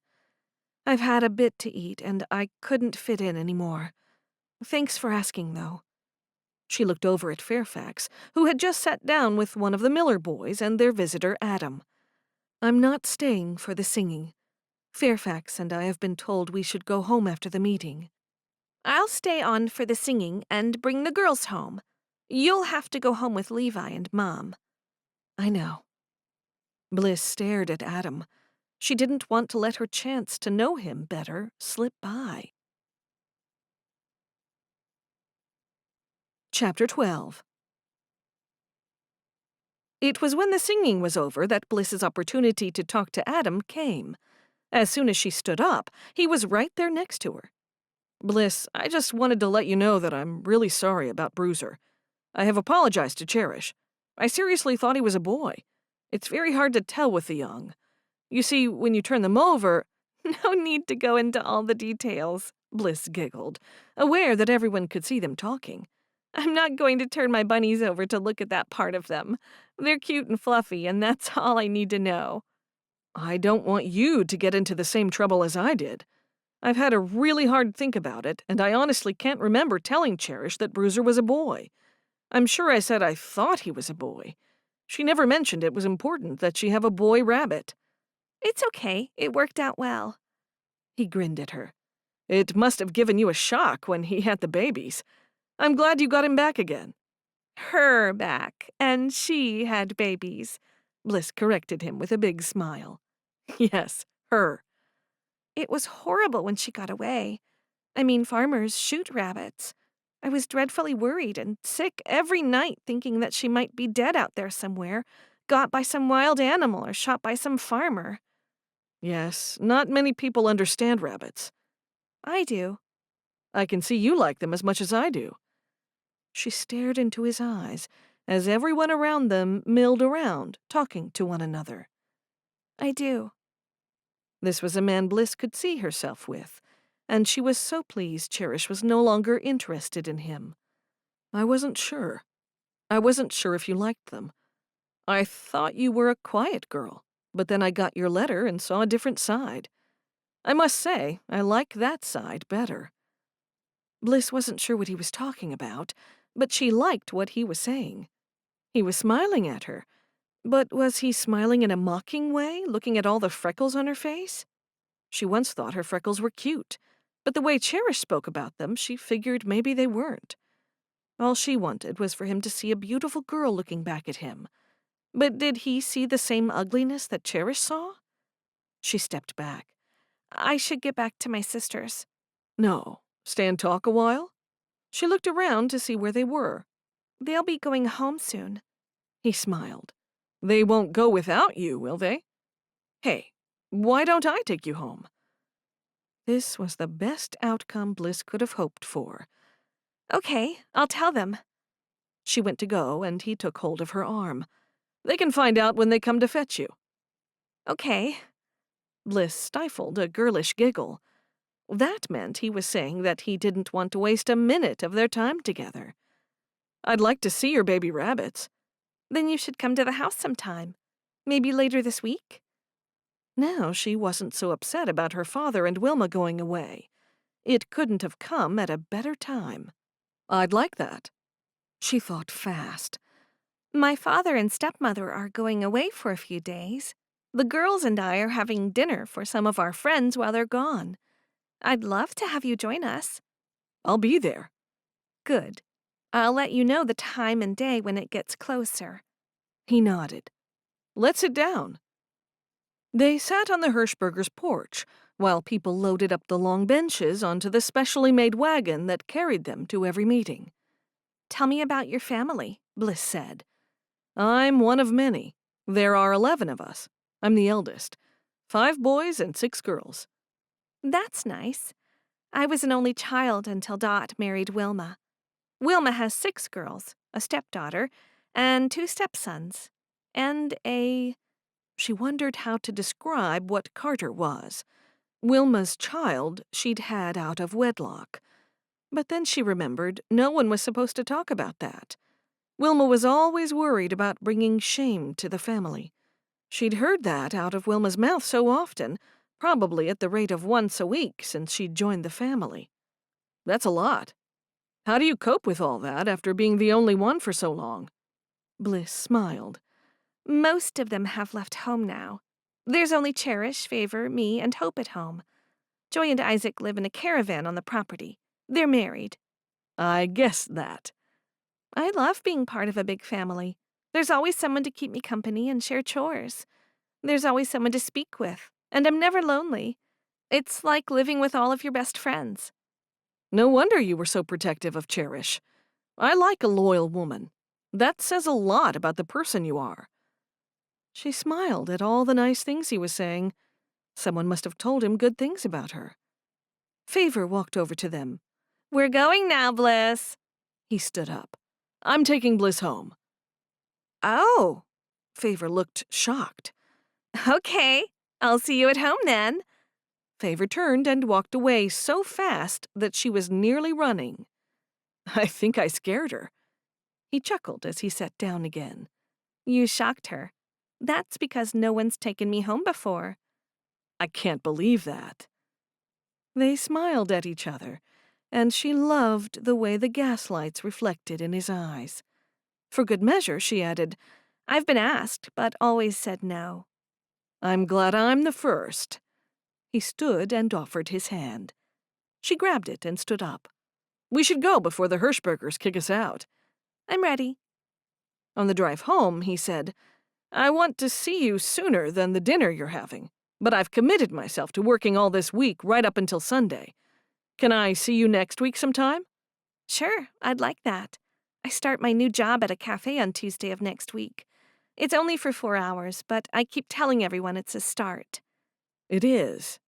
How about I collect you from the cafe? Yeah, perfect. By then I'll know when we're having that dinner. She told him the name of the cafe and gave him directions to get there. When he pulled the buggy into her driveway, he said, I'm so pleased I came back here. Me too. What made you decide to come back? It was your letter. Oh, was it? That's right. He stopped the buggy when they reached the house and then turned his body to face her. Your personality shone through your letter. I'm pleased I sent it. I nearly didn't. I'm pleased you did too. I'm so happy I've come here. Me too. After they exchanged smiles, she glanced at the house and then looked back at him. They're probably waiting for me to come inside before they go to bed. Most likely. She couldn't stop herself from smiling.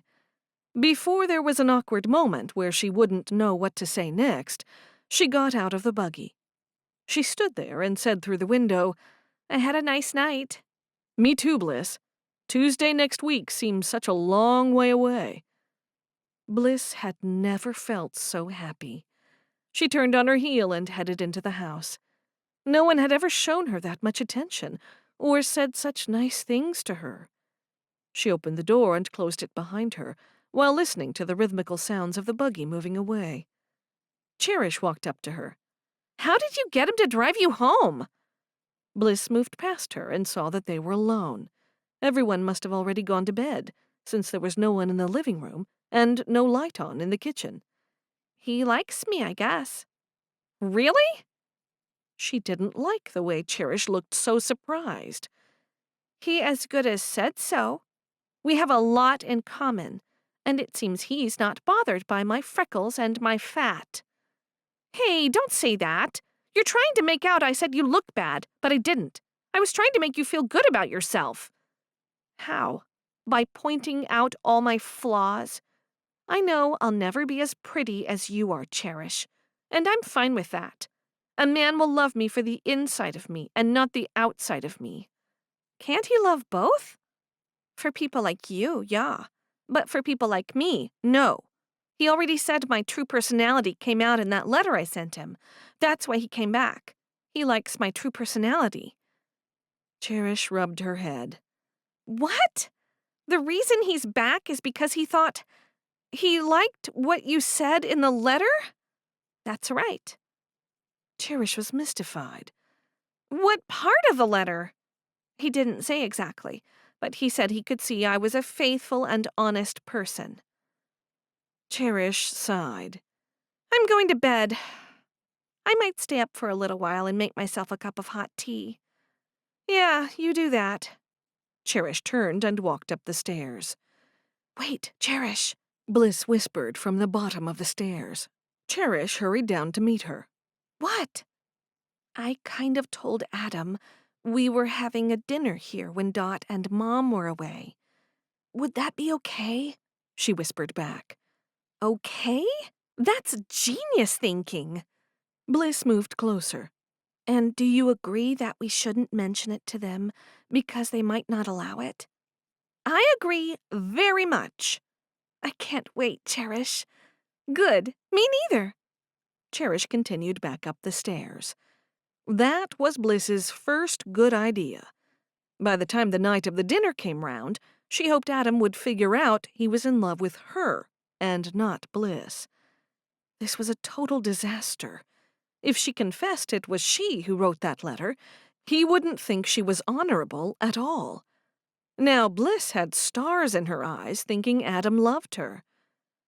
Cherish closed her bedroom door behind her. Flopping down on her bed, she decided that it wouldn't take Adam long to tire of Bliss. Then she'd be right there ready and waiting to snap him up. Maybe the dinner would come at the very right time. Chapter 13. Throughout the whole weekend, the Baker girls and their mother hadn't talked much. By Monday, all the girls knew that Wilma and Levi were intending to go on vacation, but neither Mom nor Levi had mentioned a word. They sat down to eat an evening meal of roasted chicken. Wilma had insisted on making it herself, with no help from the girls. After Levi complimented Mom on the dinner, Cherish noticed the sickening smile Levi gave Mom. It turned Cherish's stomach. She liked the old Levi better, the one that didn't get along so well with her mother. Hope cleared her throat. Mom, Levi, do you have something to tell us? Mom stared at Levi, and then Levi spoke. Your mother and I are going away for a few days. I've been in contact with the owner of one of the biggest apple orchards in New York, and he's graciously offered for me to visit his orchard so I can learn more. You don't need to go away for that, Favor said. One of Dot's good friends is helping Florence to start her orchard from scratch. He'll help you too if you ask. A gruff sound emanated from Levi's throat. I'm guessing he'll want payment. I don't know. This man's asking for nothing. Hope said, But you're going all that way, so isn't that costly? Mom leaned forward and touched Hope's hand. I'll be seeing Honor and Mercy, too, and their Bopleys. Levi added, and all I see from Florence's orchard is dirt on level ground. I take that back. On not-so-level ground.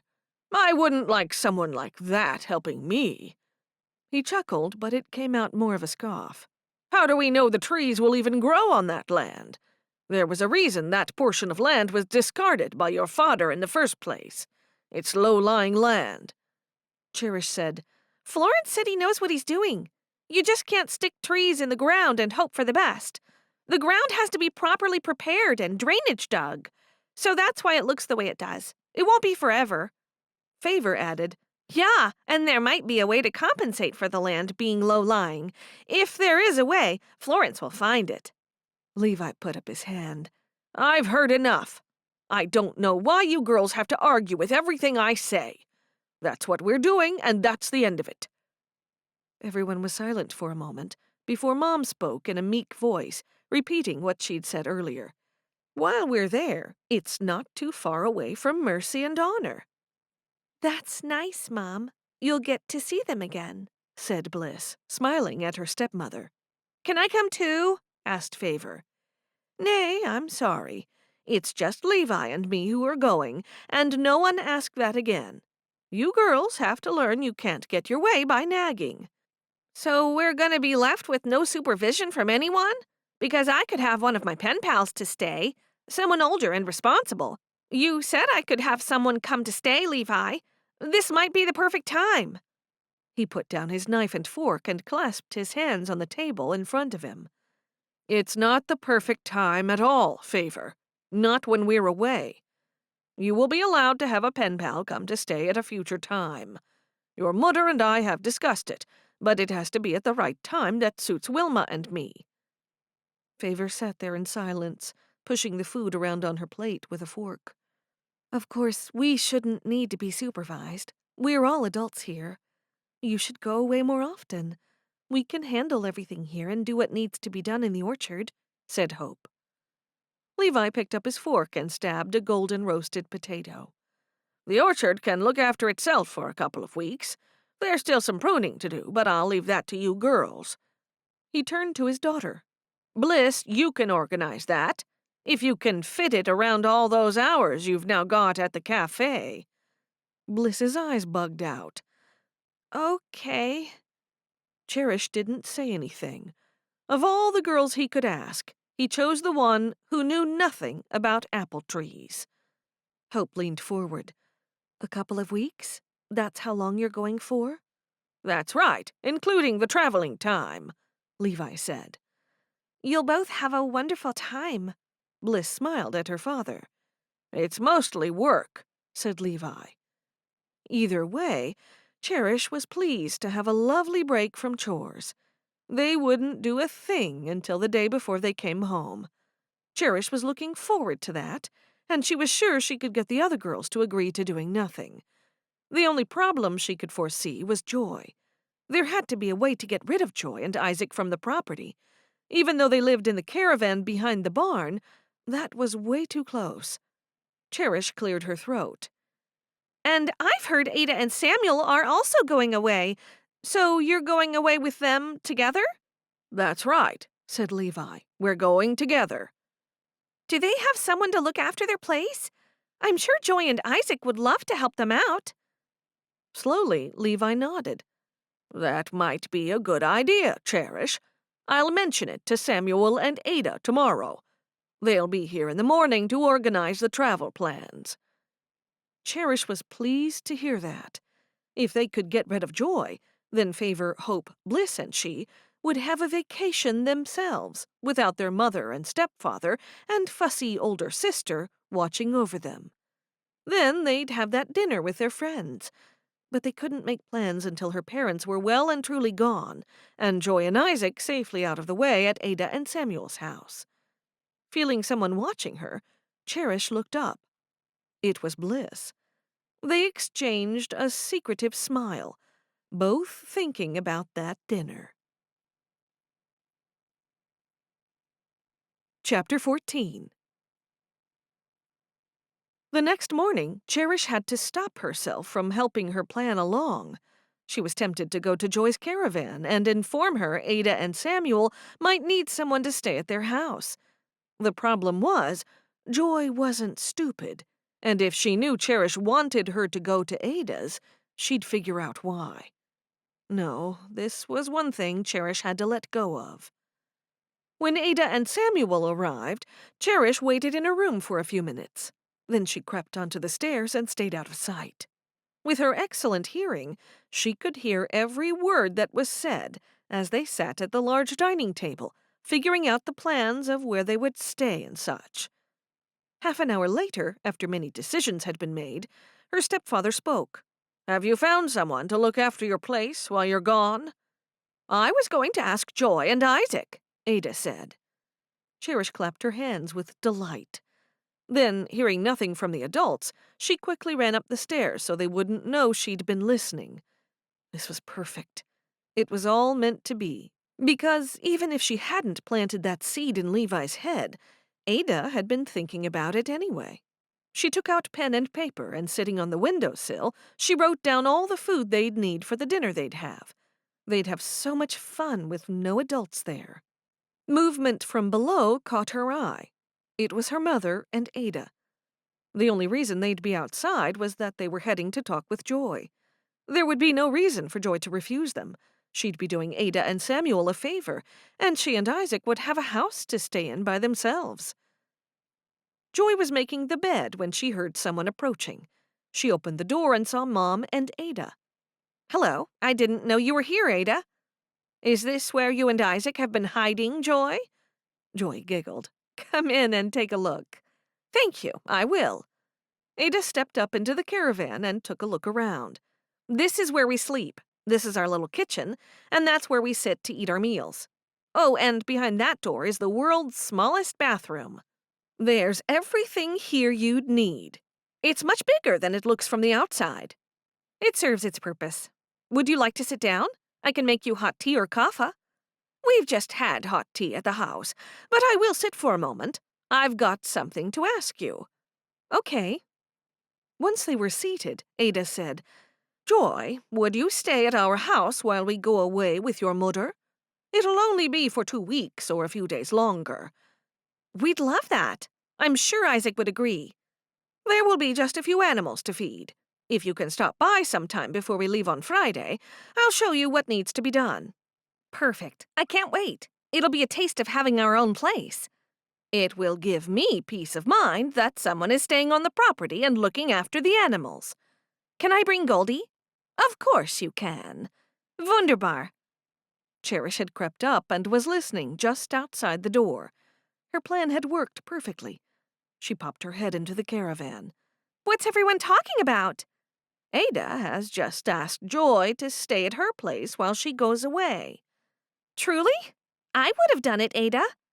Ada looked at her. "Joy is older and more responsible, and Isaac will be there to help keep everything going." "Okay, but it doesn't seem fair." Ada chuckled. "Nothing seems fair to you, Cherish." Cherish pouted so they wouldn't know she was secretly pleased. She sat down sideways on the doorstep, facing inward. "You'll have such fun on your trip away. You'll get to see the Bopleys, Ada." "I know, and I'm looking forward to it. It's because of me that Mercy married Stephen." Cherish smiled. "Danka for matching them together. And it was because of that Jonathan and Honor were just a natural progression after that. And Matthew is the perfect answer as a husband for one of you Schwesters." Matthew was the younger brother of Stephen and Jonathan. "Oh, you think so?" Cherish made a face. Everyone knew that Matthew had a big crush on Hope, but that was never going to happen since Hope and Fairfax were practically engaged. "I think that he can find his own Fra from his own community." Ada raised her eyebrows. "His mother told me that he likes one of you." "He likes Hope," Joy said. "There's no secret about that. Everyone knows it, but Hope only has eyes for Fairfax." "Joy!" Cherish was shocked. That was supposed to be kept quiet. "Do you think that your mother hasn't told me about Fairfax and Hope, Cherish? It's no good trying to keep a secret from me." "Ada won't say anything. She's not a gossip," Mom said. "That's right. Wilma tells me everything because she knows it won't go any further. If word got out, people might think that she's the only reason he's joining us." "That's between them and Gott."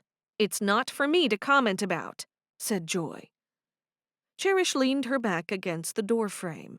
When are you leaving? At the end of the week. We're hoping for Friday, but we're not certain which day. It depends when we can get the cheapest travel tickets. We've left Samuel and Levi to make the calls. We're staying with our sisters and brothers where we can. Sounds exciting, Cherish said. You'll have such a good time. I wish I was going too. You'll still have to do all the chores. Everything must carry along the same, as though Levi and I were still here. Of course it will, Mom. Don't you worry about a thing. I hope I can trust you girls, or I won't be going away again, and there will be severe punishments. Wilma all but shook her finger at her. Her stern face served the same purpose. You don't need to say those things, Mom. We will carry on as usual. I don't know why you'd even consider for a moment that we wouldn't. I guess with Joy gone, Hope will be in charge. Good, someone sensible in charge, Ada said. Joy giggled. They'll be okay. It'll do them good to be by themselves. I hope you're right, Joy, Mom said. Have a little more confidence, Cherish said. No more animals, Mom pointed at Cherish. Is that understood? Yeah, perfectly. I do think we have enough of those. Because if I come back to find more animals, I won't care if they've been someone's presents or not. They're going back to where they came from. I hear you. Now I have to get ready for work. Cherish stood up, said her goodbyes, and hurried back to the house. Chapter 15. As arranged, Hope and Fairfax met outside of Carter and Florence's property, and then they walked in to see them together. How are you doing? Hope noticed Fairfax looked tired. His face was pale, and he had dark circles under his eyes. He looked far worse than he had the day before. Every muscle in my body is aching, and so is my head. Milking takes hours, and it's twice a day, and they're totally inconvenient hours. Firstly, before the sun comes up. Before this, I wasn't an early riser. I thought 6 was early. Nope, we're up at 4 and out the door. Hope couldn't help laughing at his sad face. Oh, I don't mean to laugh. I'm sorry. Is it that bad? Words can't express. I've only been there a few days, and I don't know how much more I can handle. Handle? What do you mean by that? I don't know. I really don't know. It's an inhuman experience, and it's only been a few days, and I miss not being able to play video games and watch things on TV. That's the way I chill out, and now I don't know what to do to wind down, and I look up at the ceiling, and that's it. She had hoped that praying or nightly Bible readings with the Millers might have helped him wind down. It's a big change. You'll get used to it in time. Maybe I will. Hope didn't know what to say. At the meeting yesterday, he wasn't complaining this much, but she could tell he was hiding something. Was he going to quit without even being there a full week? I don't know what to say, Fairfax, she said, as they strolled to Florence and Carter's cottage. Neither do I. Perhaps my body will toughen up. I already thought it was tough, but I'd never done anything like this before. It's worse than mucking out stables every day. Every night I go to sleep with the smell of cow dung in my nostrils. There's more things they can do without the use of electricity. There are machines that I'm sure the bishop would approve of. The Millers would know all that, but choose not to. I wouldn't mention anything to them. They'd still see you as an outsider, and they wouldn't appreciate any suggestions. I know what you mean. That's why I've kept quiet. Good. I'll just keep going and going and going until I've done my 3 months internship. She smiled at him, but she was disappointed that he hadn't mentioned anything about God, or that he was looking forward to taking the instructions. After all, that was the purpose of him joining them, leaving the outside world and all that it represented. Now he sounded like he was regretting it. She couldn't get her hopes up just yet. Hope had been dreaming about their wedding and what their life would be like. But now she knew nothing was secure. Nothing was a certainty. All she could do was wait and see what happened. "I've told my parents about you, and they want to meet you. They asked if you'd come to dinner one night," he whispered when they were nearly at the cottage. Hope knew that was a good sign. She'd never met them, only seen his mother by accident, when Mrs. Jenkins had mistaken her for Cherish. "Of course I will. When?" "Wednesday night." "Okay, I'll look forward to it." They walked up the porch stairs, and Hope knocked on the door. Florence opened the door with the baby in her arms. "Wow, she's so much bigger than when I last saw her," Hope said. "She has put on a little weight. Hello, Fairfax." "Hi, Florence." "Look at you in your Amish clothing. Plain folks' clothes." He looked down at himself. "I never thought this would happen, but I never thought I'd meet anyone like Hope." Florence stepped back to allow them in. "Come inside." She walked into the living room, and they followed. She passed the baby to Hope, and they sat down.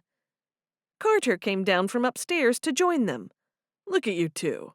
That looks like a fine picture. Baby makes three." Everyone laughed. "Well, maybe we'll be a couple in a year or so," Fairfax said, giving Hope a little more confidence. "Yes, at the moment it's borrowed baby makes three. One day we'll have our own," said Fairfax. Hope couldn't keep the smile from her face. "So you really did it, Fairfax?" Carter sat down on the couch with them. "I did. The family hosting me are the Millers. They have a dairy farm. I never knew what hard work was like." "I was too easy on you then," Carter said with a laugh. "Maybe. And my parents, too. I've been meaning to have a more in-depth talk with you about leaving you so suddenly. I know you were probably hoping to rely on me when my parents leave for Florida. You don't owe me any explanations. You have to do what's right for you. I have heard dairy farms are tough work, though, even with modern equipment." "They don't have equipment at all." "Is that the only place you could have stayed?" "I don't know. That's where the bishop put me. I think he put me at the very worst place, at least from what I've heard.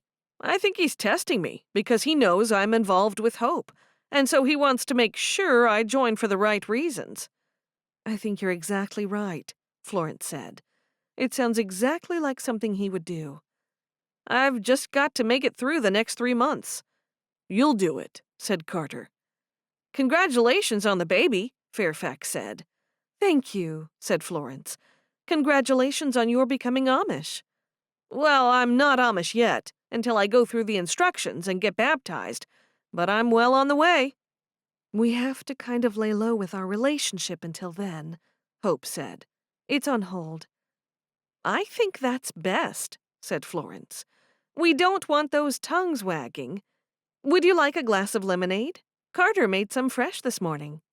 Hope could barely take her eyes from the baby. "I'm okay, thanks." "I'd like some," said Fairfax. Carter stood. "Come with me. I'll get you that lemonade, and we'll leave these two to talk." Fairfax stood too, and when the men left the room, Florence whispered, "How is it going, for real?"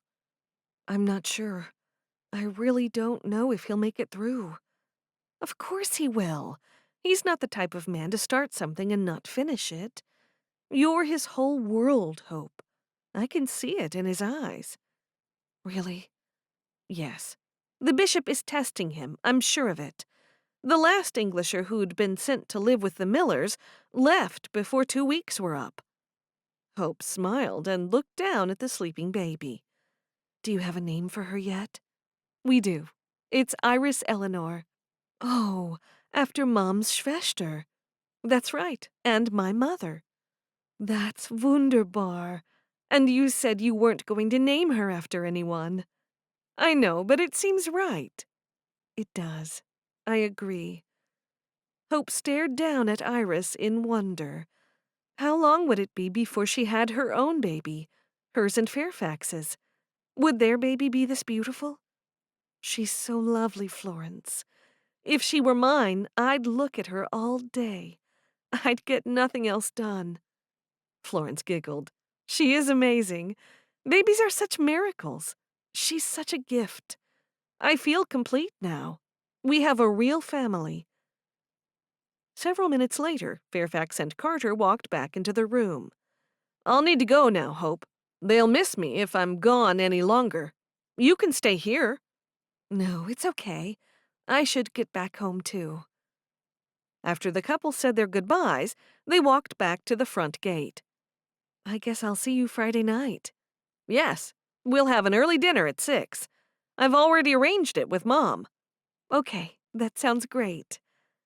I think of you every moment, Hope, especially when I close my eyes to go to sleep. I imagine what it's going to be like when we're married and can be together. I'll get my own horse and buggy as soon as I can, and we can save up and get a house. Yeah, and it doesn't have to be something grand. Something small to start with.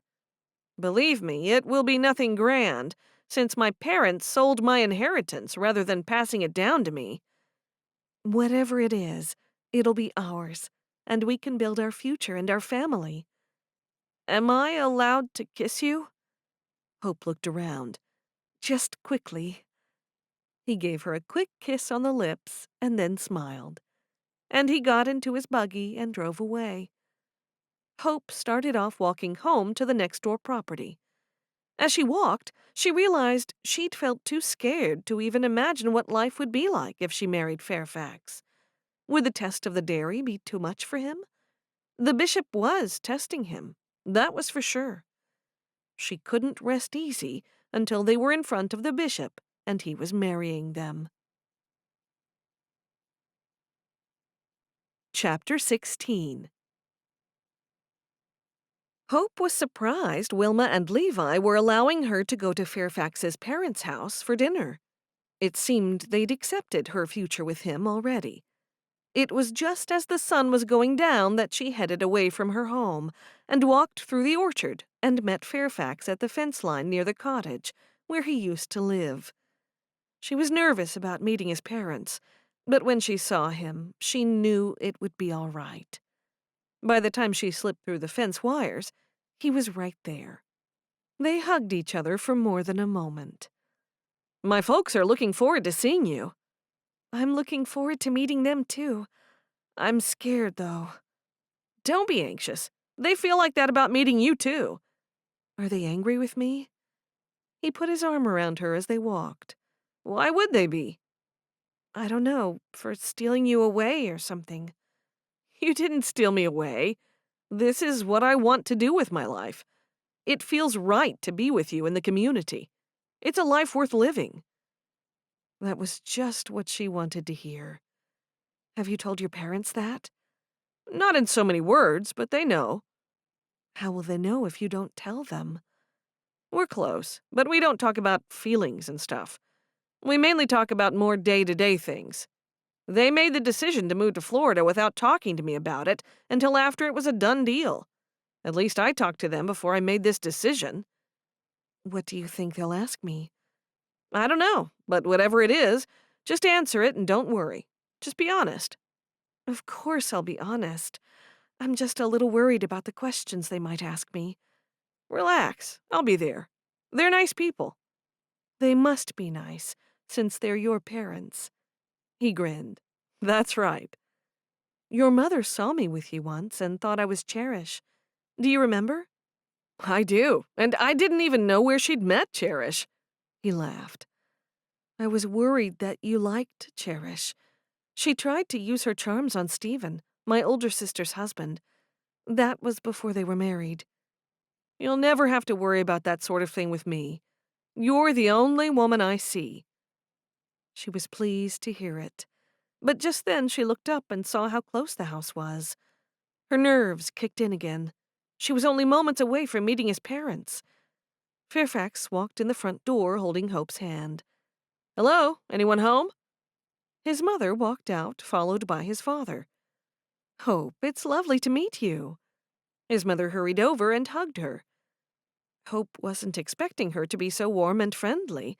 And then his father smiled at her and reached out his hand, and Hope shook it. I'm pleased to meet you both. She could see where Fairfax got his good looks. Both the parents were attractive and looked young for parents of someone Fairfax's age. "Dinner smells nice. I thought I'd do my best because Fairfax told me what a good cook you are." "I'm okay. Nothing special. I'm Nola, and this is Warren." "Good. I won't call you Mr. and Mrs. Jenkins then, if that's what you prefer." "Please don't," Warren said. "Come this way, Hope. I've got some things you need to see." She walked with him and glanced back at Fairfax, who shrugged his shoulders as though he didn't know what his father was talking about.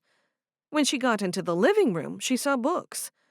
"Oh, Dad, not the photos," Fairfax said when he saw them too.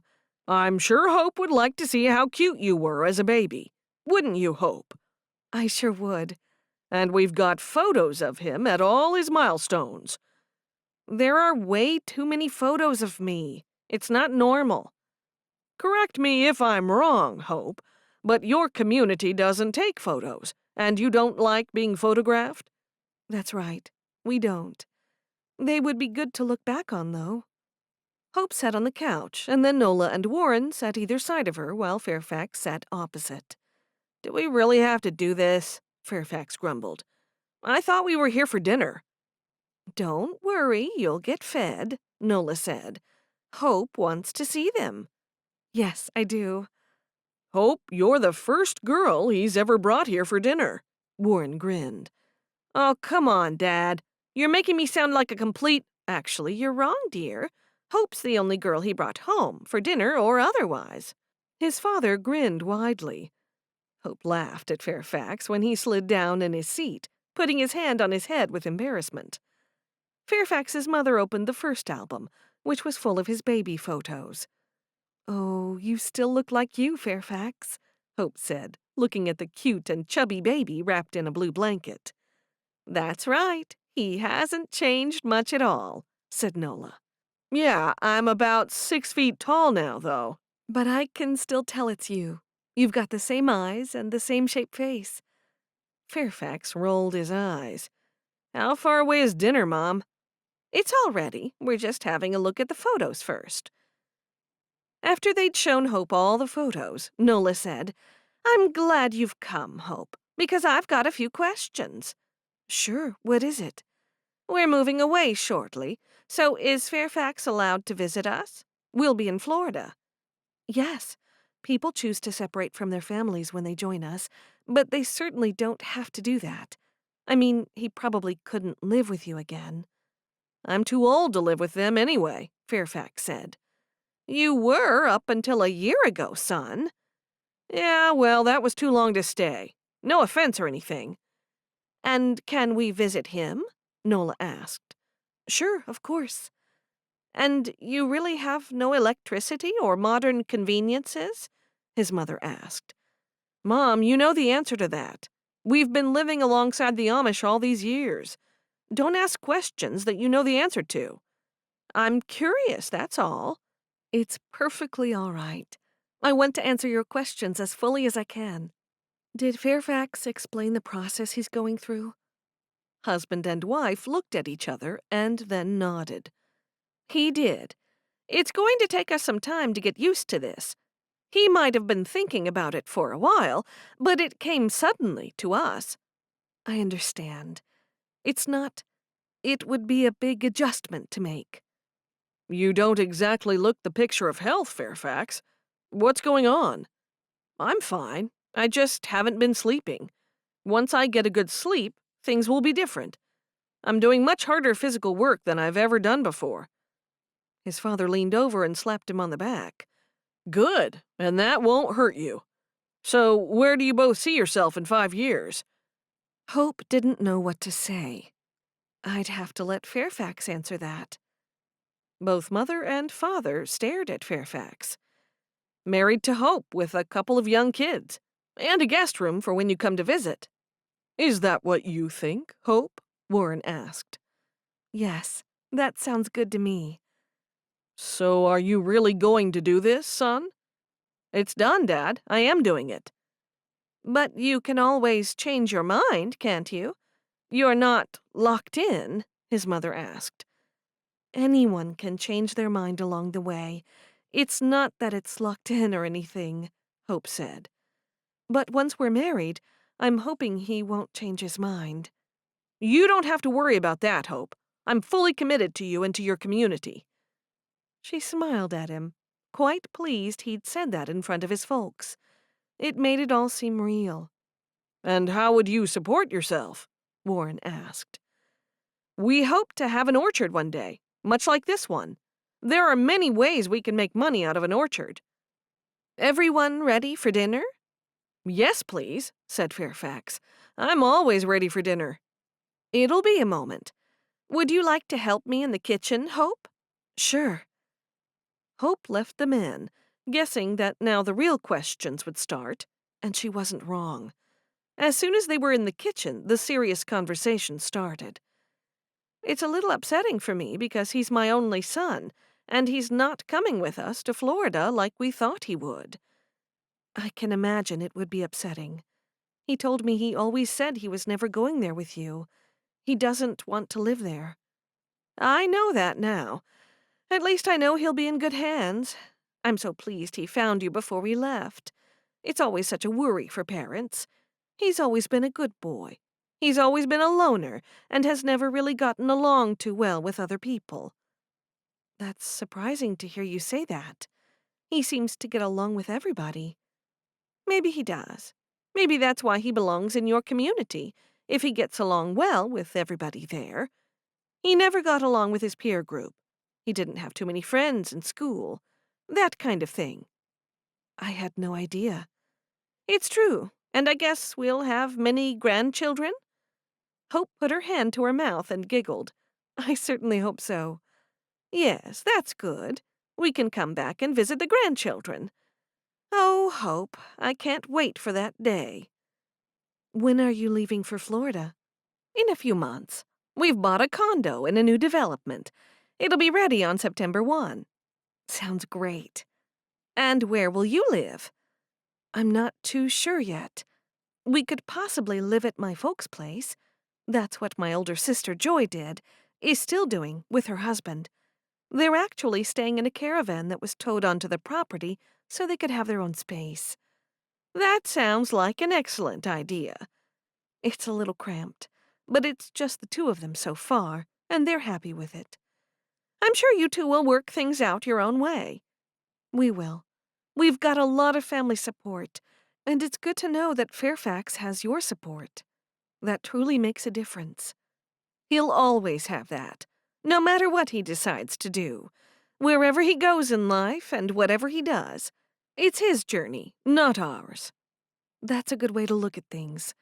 That's the only way we can look at things. We had him late in life, and even though he's everything to us, we realize we have our own life to live, and we have to do what is good for us as well. Oh, I didn't think you had him late in life.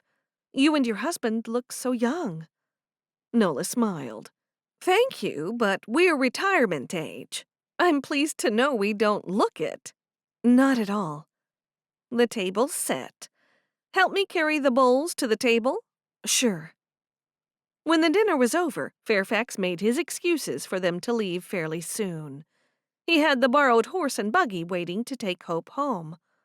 His parents hugged Hope when they were leaving, and she was relieved that they liked her and approved of Fairfax's plans.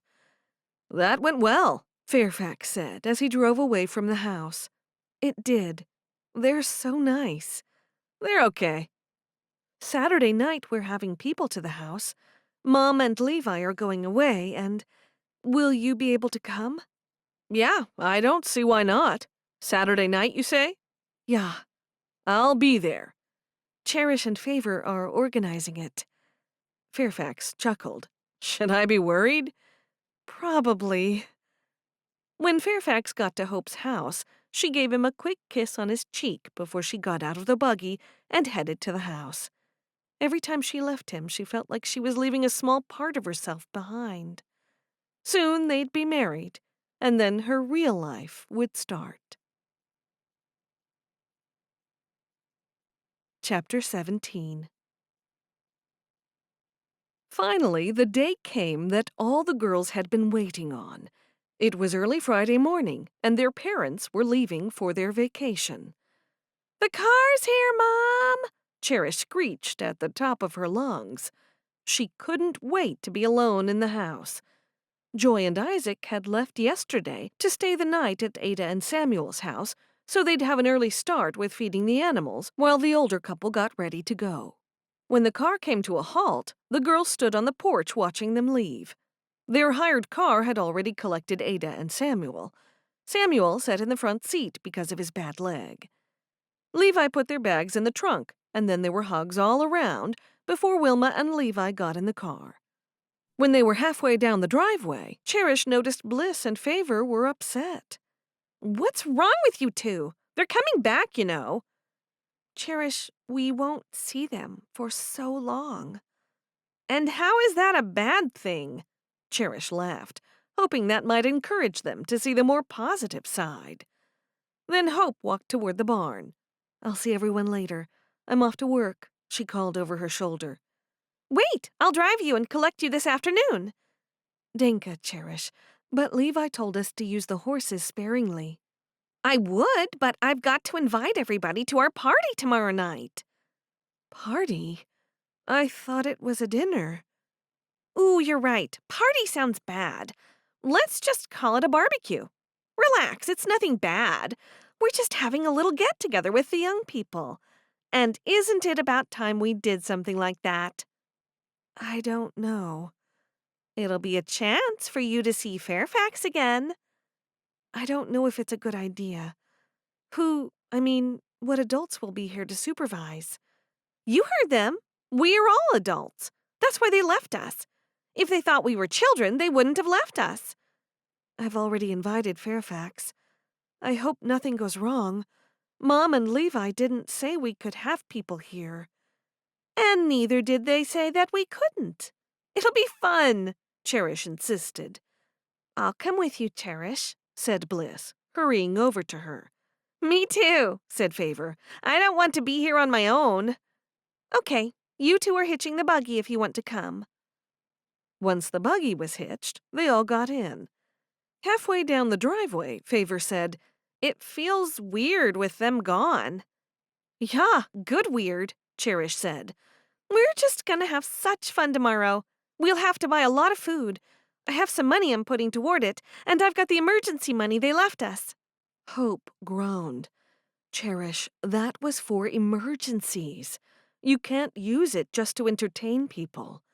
"It will be an emergency if people arrive and there's no food." "That's right. We have to feed them something," Bliss said. "How many are coming?" "I don't know. As many as want to come." "Sounds like a good idea to me," said Favor. "And should we invite Joy and Isaac as well?" "Nay, Favor. It's kind of a secret barbecue. Joy would just be looking over our shoulder the whole time. I might invite some of the workers at the cafe." "I really don't think that's a good idea, to invite Englishers. Let's just stick to people from the community, shall we?" Hope said, just as they stopped at the B&B. "Okay, you're right," Cherish agreed. Hope got out. "Danke, and I finish at 2, remember? Don't be late." "I'll be here, don't worry." When they got back onto the road, Favor said, "Maybe she's right, Cherish. I know you're just telling Hope that to keep her happy." "No, no one is going to be the boss of me anymore. I'll turn around and take you back home if you don't like it, Favor. You can stay in your room when the party's on." Favor frowned. "I'm just worried about the people you're inviting." "Well, you don't have to be. Everything will be fine. Stop being such a worrier. They'll all be responsible people. Let's just stop the worrying and start enjoying ourselves, shall we? We'll invite people today, and tomorrow morning we'll go out and buy all the food." "That sounds good, Cherish. Favor will stop worrying, won't you?" Bliss turned around from the front seat to look at Favor. "Yeah, okay. Not a word to anyone's parents. We'll have to tell everyone we invite. We don't want this getting back to Mom and Levi." Chapter 18. That night, Levi and Wilma were having dinner with Mercy and Honor and both of their young families. They each had a baby. Ada and Samuel were having dinner with Stephen and Jonathan's parents to allow Wilma and Levi time to catch up with the girls and their husbands. Mercy and Honor's babies were fast asleep in the living room, while the adults sat around the large kitchen table having their evening meal. Mercy sat across from Wilma and Wilma's new husband. She didn't consider Levi a stepfather because she was an adult and no longer lived at home. No, he was Wilma's husband. It was odd that her mother married again, and at their wedding she'd been upset about it. She hid it from everyone. Only her husband knew how upset she was. She shared all her secret thoughts and feelings with Stephen. Mercy stared at Levi from under her lashes as he sat at her dinner table with Honor and Honor's husband, Jonathan. She didn't know Levi well, but from what her sisters had told her in their letters, she wasn't impressed. Even if she wanted to like him, how could she? She glanced at Honor and knew from the expression on her face she was thinking the exact same thing. Stephen broke the ice since no one had spoken after everyone opened their eyes after their silent prayer of thanks for the food. "I know you like jokes, Levi, so I've been saving them up for you." Stephen laughed before he even began. "Here we go again," said Jonathan.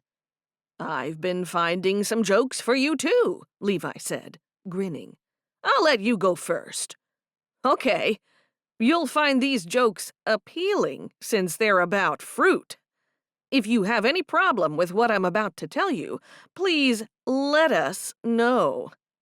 Everyone chuckled. Mercy was confused as to why people were laughing.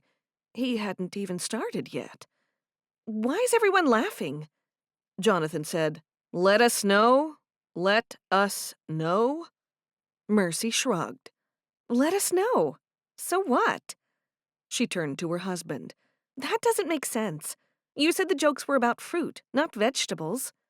Stephen patted her arm. "It's okay. Mercy doesn't like my jokes, but I am what I am. Mercy's the apple of my eye. I couldn't have picked a better fra." Mercy drew her eyebrows together. "Start the jokes now, Stephen. Everyone's waiting." "Okay, Mercy.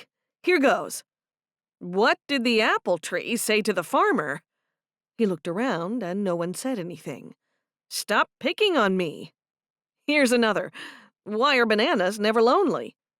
"Because they're found in bunches," Jonathan answered, shaking his head. "That's right," Stephen chuckled. "Shall I continue?" "Please do," said Wilma. "What's worse than finding a worm in your apple?" "Finding half a worm in your apple." When everyone chuckled, Stephen said, "Your turn, Levi." Levi patted his mouth with a napkin and cleared his throat. "My jokes are about building. What did one wall say to the other?" He didn't wait for anyone to guess. "Meet you at the corner." "What nails do builders hate hammering?" "Fingernails." Here's a measuring joke. Why can't your nose be more than 12 inches long? "I know this one," said Stephen. "You gave it away by saying it was a measuring joke. Your nose can't be 12 inches long because then it would be a foot." Everyone laughed except for Mercy. "Is that it with the jokes now? Are we done?" "I think so," said Stephen. "Unless you have more, Levi." Levi shook his head, looking pleased with himself. "I heard one," said Mom. "It's the only one I know. Don't tell secrets in the garden. The potatoes have eyes, the beans talk, and the corn has ears." Levi gave a low chuckle. "I didn't know that one. You were keeping it from me." "I was saving it up for today.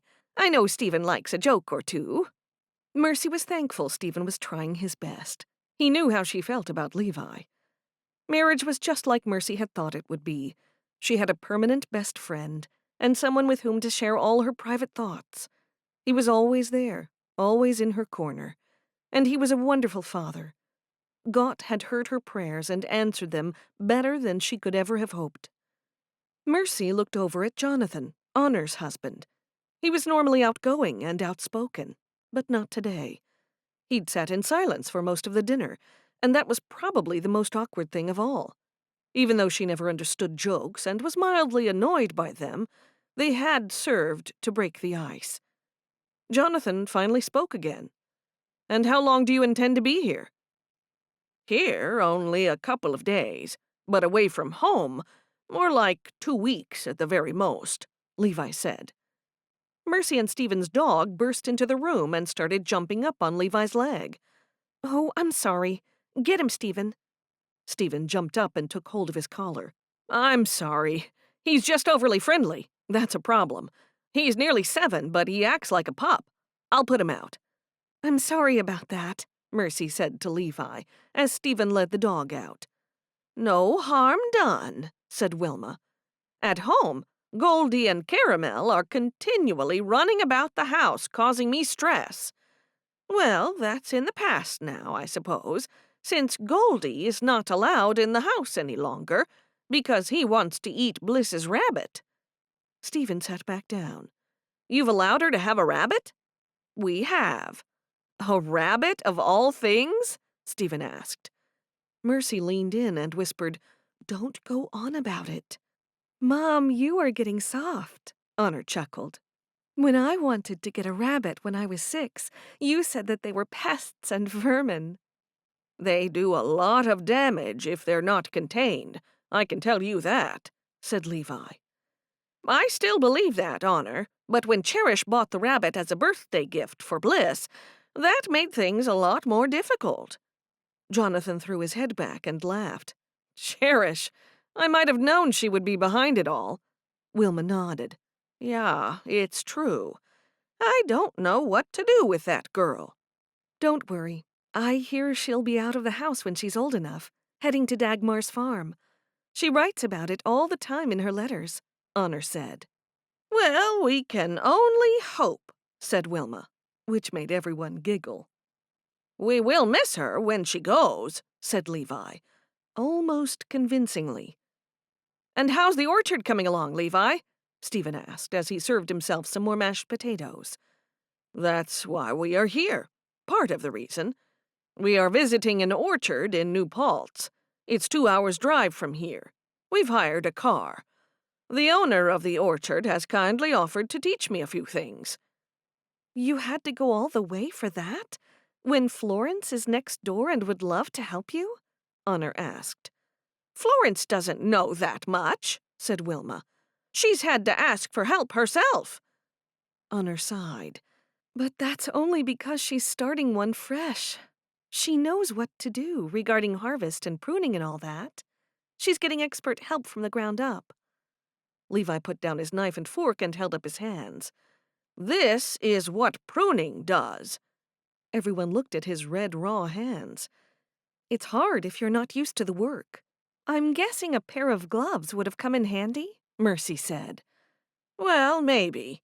Anyway, that's why we're here." Now I can't stop thinking about Florence, Honor said. I can't wait to see her Bopley. I always think of Florence. I'm so glad she's a mother. She'd make such a good mother. She did a very good job of being second mother to all of us girls. Her Bopley is delightful and so small. I only wish we could get to see more of her. "Well, you can't," said Levi. "She left the community, and best we stay clear." "I know," said Wilma wistfully, as she cut a piece of chicken. "She's still my dochter." "Yeah, but she made her choice." Jonathan smiled. "I agree with you, Levi. She's left the community. She should be glad that you even talked to her." The two men exchanged smiles. Mercy glared at Jonathan. He'd never gotten along with Florence. Florence didn't trust him, and that was the main reason. Jonathan and Honor had run away together, and Florence had to enlist the closest person with a car to help get her back. And that person had been Carter. It was no wonder Florence had her reservations about Jonathan. Mercy perfectly understood it. There was no reason for Jonathan to talk in a negative way about Florence. It was mean. From what Levi said just now, it was clear he didn't get along with Florence any better than he got along with his other stepchildren. "I think it's nice that you still talk with Florence," Mercy said to Wilma. When Wilma didn't reply, Mercy knew she should have kept quiet, but she just couldn't. Someone had to stand up for her big sister. "I'll visit when I go there," she added before popping a piece of chicken into her mouth. "Well, what do you have to say about that?" Levi stared at Stephen. Stephen put his fork down. "Well, it's not just a person, Levi. You should know how close the girls are to Florence. They're sisters. They love each other and they have a bond that cannot be broken just because one left the community. I agree that I see there's a line that she's crossed over," snapped Levi. Mercy kept quiet, but from what Wilma had just said, Wilma had visited her. Otherwise, how could she have seen the baby? "We have lemon pie with meringue for dessert," said Honor, changing the subject. "I love lemon pie," said Wilma. "I know, that's why we made it. "I just wish you girls were closer." When the Bopleys are older, we can visit more," said Honor. "I know, and we'll keep visiting as much as we can, too, won't we, Levi?" "You can if you want to. I will be occupied with the orchard." "And who's looking after it now?" asked Mercy. "I've left the girls to do the last of the pruning. I'm sure they'll do a good job. Cherish seems to know what she's doing more so than the others. I left Bliss in charge because Bliss is older." "Yes, out of all the girls, I remember Cherish was the one who'd follow Dot and Florence about. She had to pick up some knowledge when she was out there annoying them," Mercy said. "She has a job at the coffee shop now," Levi told everyone. "Levi is getting all the girls to get outside jobs. He said it'll be good for them to work outside the home and get to know what it's like to work for someone else. He said working for the orchard or at the roadside stall made them lazy." "Yes, we've heard all about it through their letters," Honor said. "I'm looking forward to visiting the orchard," said Levi. "It specializes in cider." "Is it organic?" asked Stephen. "Yeah, and they grow for taste, not appearance. So I guess I'm not going to follow exactly what they say." Mercy could see what the girls said about him was true. He wasn't even going to follow what the experts said, even though he had traveled nearly a day and a half to get there. It seemed that Levi thought he knew better than everybody about everything. That annoyed Mercy. At that moment, Matthew, Stephen and Jonathan's younger brother, burst into the kitchen, startling everyone. Chapter 19. "Sorry I didn't knock," said Matthew, as he stared at everyone sitting around the dinner table. "I heard you were over here, Mr. and Mrs. Baker. I'm sorry, I mean Mr. and Mrs. Brunner. I heard you were here, and I thought I'd stop by and say hello." "Sit down, Matthew, and I'll get a plate for you." "No need, Mercy. I've already eaten. I'll just sit here and visit while everyone eats." "How are you, Matthew?" Levi asked. Mercy had heard how Levi had asked Matthew to leave his house. He'd seen Hope and Matthew alone together. Hope had said nothing had been going on between them, and Levi didn't believe it. "I'm fine. How's Hope and the other girls?" "Hope is fine," Wilma said. "She's working at a bed and breakfast doing the cleaning." "Yeah, I know about that. That's great. And how are the other girls?" "All doing well." "Would you like some pie? Surely you've got room for pie," Stephen said. Matthew looked at everyone's dessert. "Well, just a small piece would be good." Mercy stood. "I'll get you some." "Thanks. And you're staying here a while?" Matthew looked at Wilma. Levi filled him in on what they were doing and how long they planned to stay. Wilma said, "I think you should know, Matthew, that a good friend of Hope's is joining the community." "That's wunderbar." "A male friend," Jonathan told him, smirking. "Oh, you mean—" Wilma nodded. Mercy put the plate of pie in front of him and then sat down. Matthew ate his pie in silence, and as soon as he finished, he made excuses and left. "That was a very abrupt exit," Levi said. "It's understandable," Mercy said. "Why?" Levi asked. Wilma whispered, "I'll tell you later." Mercy sat there not understanding how Levi didn't know that Matthew would be disappointed when he'd found out about Hope's friend. After dessert, everyone sat in the living room drinking coffee and admiring the sleeping babies as they lay in their cribs. "Look at them. You'd think they were twins," said Wilma.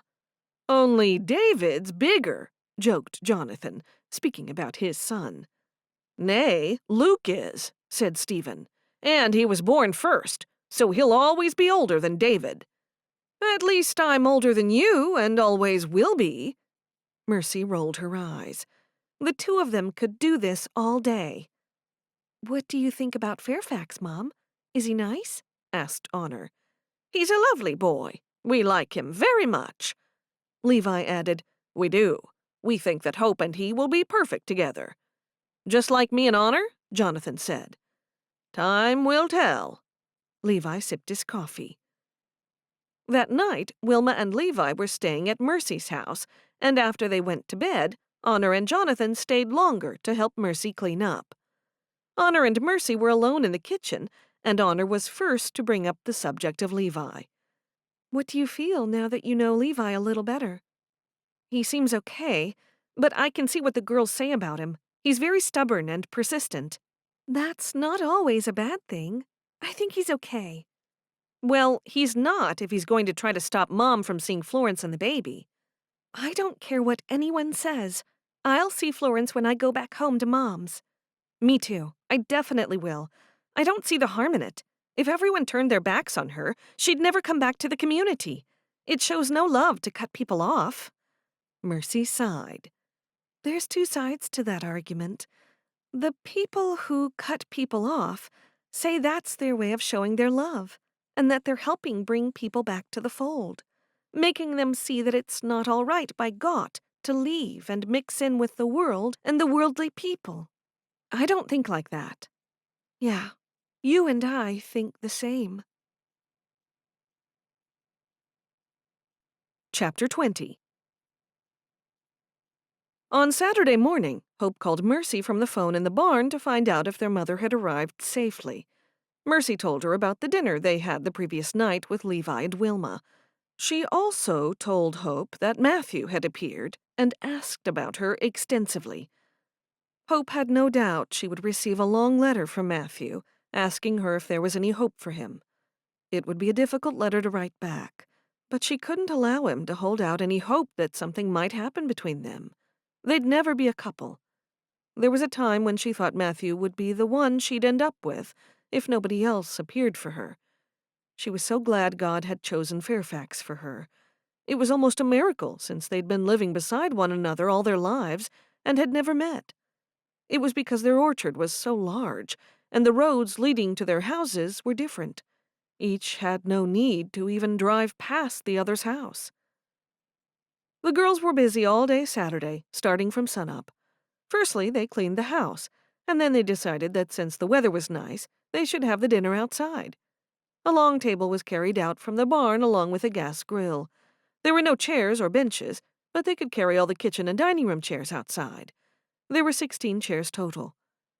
Once that was done, they drove into the markets to buy the food. Then came the cooking. By 5 in the afternoon, people were arriving. When Bliss saw Adam, she wanted to be the first to speak to him.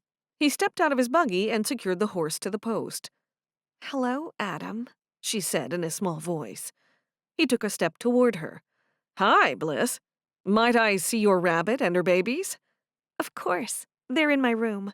I'd love to show them to you." "I would love to see them," he chuckled. "Okay, let's go." Bliss walked up the stairs in front of him and swung open her bedroom door. It was the smallest bedroom in the house, but she didn't mind. She liked it that she could see nearly the entire apple orchard when she looked out of her window. It was a pleasant sight to wake up to every morning. "Here you are, Bruiser. You don't mind if I call her Bruiser, do you?" "That is a boy's name. She has a new name now." "Okay, little bunny. To keep your mama happy, I'll have to call you by your new name, Cotton Ball." He lowered himself and picked up the rabbit. Bliss crouched down next to him and patted her rabbit while she was in his arms. "She likes you." "She remembers me, that's why." "I think she does. And what do you think of her babies?" He glanced down at the furry babies. Cute. All babies are cute, especially baby rabbits. Bliss covered her mouth and giggled. Do you think that baby rabbits are as cute as baby people? Of course, especially the newborns, all wrinkly, looking like old people. Bliss smiled. They're not all like that. I think we have a lot in common, Bliss. We do? Like what? We both like animals, and especially rabbits. That's true. What else would we have in common? He put Cotton Ball back in the hutch with the babies. Why don't we find that out? Bliss liked the sound of that. Okay. We can go on a buggy ride soon if you'd like. We are meeting on Tuesday, remember? I remember. That's all I've been thinking about. That and tonight. I like what you said about Cherish in your letter. Bliss couldn't remember what she'd said about Cherish. And she's your half-sister, right? No, stepsister. Yeah, that's what I meant. She's your stepsister. I have so many sisters now, and I already have 2 nephews and a niece. My niece is not in the community, but she only lives next door, so I'm thinking we'll be seeing a lot of her. That's good. How would you like some practice? Practice? Doing what? Practice your new job. Hey, don't look at me like that. What did you think I was talking about? Nothing. I wasn't thinking anything bad. He laughed. Don't worry about me. That's my sense of humor. Oh, I'll have to remember that. Practice making coffee, you mean? Do you want me to make you a cup of coffee? You've got it. Okay, I'd love to. Except the machine at the cafe is very different from what we have here at home. We only have drip filter coffee, using paper filters. That will be fine. As they walked downstairs, she explained, They have a big machine. They still have to show me how to use it. They said it takes many hours to get it just right. You're a smart girl. I reckon it would take you only half an hour. I hope so. I'm just pleased to have a job. Any sort of a job. Maybe I should have a coffee shop someday. I want my own business so I can work for myself. That would be a good idea, except there are so many of them everywhere. That's because people have to eat and drink. And drink coffee, she said. That's right. It was a good idea having this barbecue. Whose idea was it? Mine, and Cherish, too. She thought it would be a good idea to have all the young people over here. I think it's a good idea, too. And how do you think Fairfax is doing? I think he's doing just fine. We're sharing quarters at the Millers. I know, that's why I asked. It's plenty big enough for 2. We've had a few talks, but mostly he's asleep or working, so I don't get to see him all that much. Maybe men don't talk as much as women. I think they talk just as much. When they got to the kitchen, she asked, Do you have sugar and cream? Yes, please, to both. She put the tea kettle on and then pulled one mug down from the high cupboard next to the sink. You're not having one? He asked. No, I don't have any except at breakfast because it keeps me awake. Doesn't affect me one way or the other. That's good. If I could have one, I would. As she made the coffee, he asked, So will this be the first job you had? Yes, the first real job. Chapter 21. Cherish had spent her last cent on food for the barbecue. She had organized Favor and Hope to do the cooking, and that left her free to talk with everyone and have a good time, which was her favorite thing to do. Hope was busy cooking, but Cherish figured she would abandon that when Fairfax arrived. He said he'd be there once all of his chores for the day were done. When darkness blanketed the house, Cherish switched on the outside gas lighting. Cherish stood on the porch watching everyone eating and having a good time. She wasn't going to let anyone into the house. No one was complaining. When she moved on to Dagmar's farm, she intended to have many nights like this. Levi and Mom always had the same old people for dinner. Cherish would invite everyone because it was lovely to watch so many people enjoying themselves. When a car's headlights lit up the driveway coming toward the house, Cherish wasted no time moving inside out of the line of fire. She was convinced it was a hired car bringing Levi and Mom back home, way ahead of schedule. They'd turned around and come home. Had they heard about the party? When she saw another car following that one, she knew it was unlikely it was them. She walked back out of the house and waited to see what was going on. A young woman stepped out of the first car. It was one of the girls she worked with from the cafe, Janie. Cherish hurried over to greet her. She'd forgotten she'd invited her. When she got close, she saw Janie's eyes were glazed over, and she could smell the alcohol. Cherish, we're here to party, Janie yelled out. A man who'd been driving the car joined her, and he was holding 2 bottles. I asked some friends. I hope that's okay. Cherish nodded, not knowing what else to do or say. The 2 men in the second car each carried a case of bottles. Judging by the way they were laughing and talking loudly, Cherish knew they were already drunk too. This wouldn't do. They'd have to go. Hope walked over. Cherish, ask them to leave. By now they'd sat down on the ground in a circle. Cherish knew Hope was right. Okay. She walked over. Janie, what are you doing? All of these people are drunk. You said it was a party, and we've even brought our own drink. Not a party like that. Not a party. That's what you said. It doesn't matter. You'll have to go and take all these people with you. Hey, one of the men jumped up. That's not very hospicable. Hospicable. She knew what he was trying to say, but wasn't about to offer help. I don't care. You'll have to go. The young man pulled his cigarette out of his pocket, popped it in his mouth, and lit it. He drew it in slowly and then blew smoke in Cherish's face. We're not going nowhere. Relax, Cherish. Nothing bad is going to happen. I thought you Amish were allowed to drink. Sometimes, some communities, but we don't get drunk. No one is forcing anyone, but we've got a car full. We brought plenty for everyone. We've got the trunk full of drinks. In the pit of her stomach, Cherish just knew something more was going to go wrong. She turned around and walked away. Hey, is she gonna call the cops? She heard one boy say to another when she walked away. Cherish headed to Hope, who was flipping over the hamburgers on the grill. Did you invite those men, Cherish? Hope asked. No, they're friends of the girl I work with. All we need now is for the bishop to show up. This isn't good. We'll all be shunned, and Mom will not live for the shame. They can't do that to all of us, can they? What's going on with them? They don't look friendly. I don't know. I'm too scared to ask them to leave again. We're not supposed to mix with outsiders, and now you have some here at our house, especially when our parents aren't here. Parent, Cherish said through gritted teeth, not wanting to think of Levi as her parent. I'll ask them to go, said Hope. Hope called a friend over to look after the food on the grill, and then she marched over to them. Meanwhile, Cherish wasted no time hurrying to the safety of the house. Adam and Bliss walked over to the men and got there just before Hope. What's the problem? Adam asked. She invited us and then told us to go. Well, if that's what she said, I think you should leave. Another of the young men jumped up and walked up to Adam. I don't care what you think. We ain't going nowhere. Bliss took hold of Adam's arm. Come inside the house. Yes, you both should go inside, one of the men taunted him. Bliss pulled him toward the house. Once Adam and Bliss joined Cherish inside, she said, How are we going to make them leave?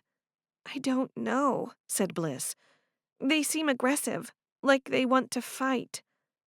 At that moment, 2 of the men barged in the house, knocking everyone flying out of their way. One man had a full bottle of scotch in his hands.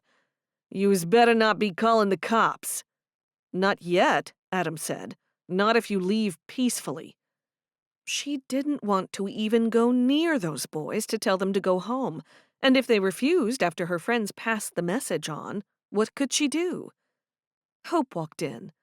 We have an outside bathroom if that's what you're looking for. Nah, said one of the men. We just want to warm ourselves by the fire.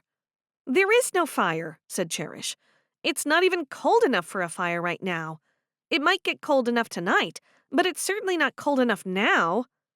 One man stood there and took off his t-shirt and handed it to the other man, who poured scotch over it.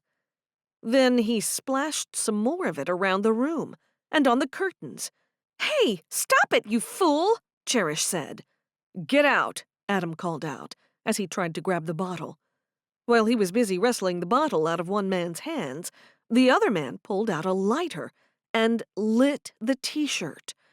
The shirt burst alight, and then he threw it at the curtains, and the place caught afire. Cherish stood there, barely believing what had just played out before her eyes. It was as though she was in a dream. This can't be happening. While the men ran out, Adam picked up the blanket from the back of the couch and started beating back the flames with it. The girls ran to the kitchen to fill things up with water. When they came out to the living room again, the room was full of their friends, smothering the flames. Fast-thinking men had pulled burlap sacks from the barn. The flames were nearly out. Cherish looked around the room. Where was Adam Wengert? Chapter 22. Cherish stood there staring at the damage to the house in disbelief. Why had those young men thought it funny to damage her house? There was no reason for it. She ran outside when she heard shouting. The men hadn't driven off like Cherish thought they would have. They were still there, and they were shouting at Adam. He was urging them to leave. One threw a punch at him, and he threw his arm up to block it. Cherish ran over. She didn't want a fight to take place. "I'll call the police if you don't leave now!" Cherish yelled at the top of her lungs. "You're so not cool," Janie told her. "Let's go, guys. This can't be the only party in town." Without saying anything, they got into their cars and drove away. One of the cars clipped the fence post on the way. Cherish didn't know if that was deliberate, but judging by the fire, she thought it might have been. "Thank you, Adam. You were very brave." "I don't think so. I just did what needed to be done." Bliss joined them. "You were brave, Adam." "Nah." "Why did they do that?" Cherish sobbed suddenly from the shock of it all. "They were drunk, Cherish." Bliss put a comforting arm around her shoulder. "Yeah, they don't need a reason. Let's have a look at the damage. We'll have to have this fixed by the time your folks get back." As they walked back inside, Cherish said, "The curtains are gone. The window frame's gone. It's all a huge mess, and we've got no money to get it fixed before they get home." "I'll fix it, don't worry. I've got loads of free time from now on." Adam looked over at Bliss and smiled. "I'll need a tape measure." "Okay, we've got one that we use for dressmaking." "That'll do." They walked back into the house, passing their friends who were leaving. "No one called the fire department, did they?" Cherish asked. All was silent. That was a relief. If the volunteer fire department had been called out, there was no way they'd be able to keep it from Levi. Many of the firefighters were his friends. The girls stood around and watched Adam take measurements. "I'll have this place fixed in no time." "We can't tell anybody about this. No one. If Mom and Levi find out, they will never leave us alone again, and I'll get punished. They always blame me," Cherish said. Adam nodded. "I can keep a secret." "Bliss, why don't you go outside and tell everybody before they leave not to mention a word of this?" "Okay." Bliss hurried out the door. "We have no way of paying you. I spent all our money on food." Cherish looked around. "Anyone else have any money?" "I have my weekly pay that I haven't given to Levi yet," said Hope. "Give it to Adam, and we'll find a way to pay it back to you." Hope hurried to her room and brought back a handful of notes and gave them to Adam. He kept some and gave her back 100. "This is all I'll need. I'll borrow tools from the millers. If one of you girls can bring me a sheet, I'll nail it over the window. That'll keep insects out until I can get back here." When they heard a buggy approaching the house, they all looked out the gaping hole where the window once was. "It's Fairfax. Don't worry. I'll tell him not to mention a thing." Hope walked out of the house to see him, while Cherish fetched Adam a hammer and nails. "What's going on?" Fairfax asked when he met Hope. "Drunk people came and set the house alight. It's okay now. Adam is going to do the repairs. The window frame's all gone, the curtains are gone, and we'll have to repaint the walls once they're fixed. Oh, that's dreadful. Are you okay? He held Hope in his arms. I'm fine. Will you have to move out of the house? Nay, the rest of the house is all right. We'll have to get some curtain fabric from somewhere, and it will have to be the same as what we had because I don't want Mom to ever learn what happened. Someone will tell her something. No, I'm telling everyone they can't say a word. I don't know why I was stupid enough to get roped into this idea. Fairfax put his arm around her. Don't worry about it. I'm sure they won't come back. They were just drunk. That doesn't matter. The crime has been committed. Forgive and forget. Isn't that what the bishop's always telling us? Chapter 23.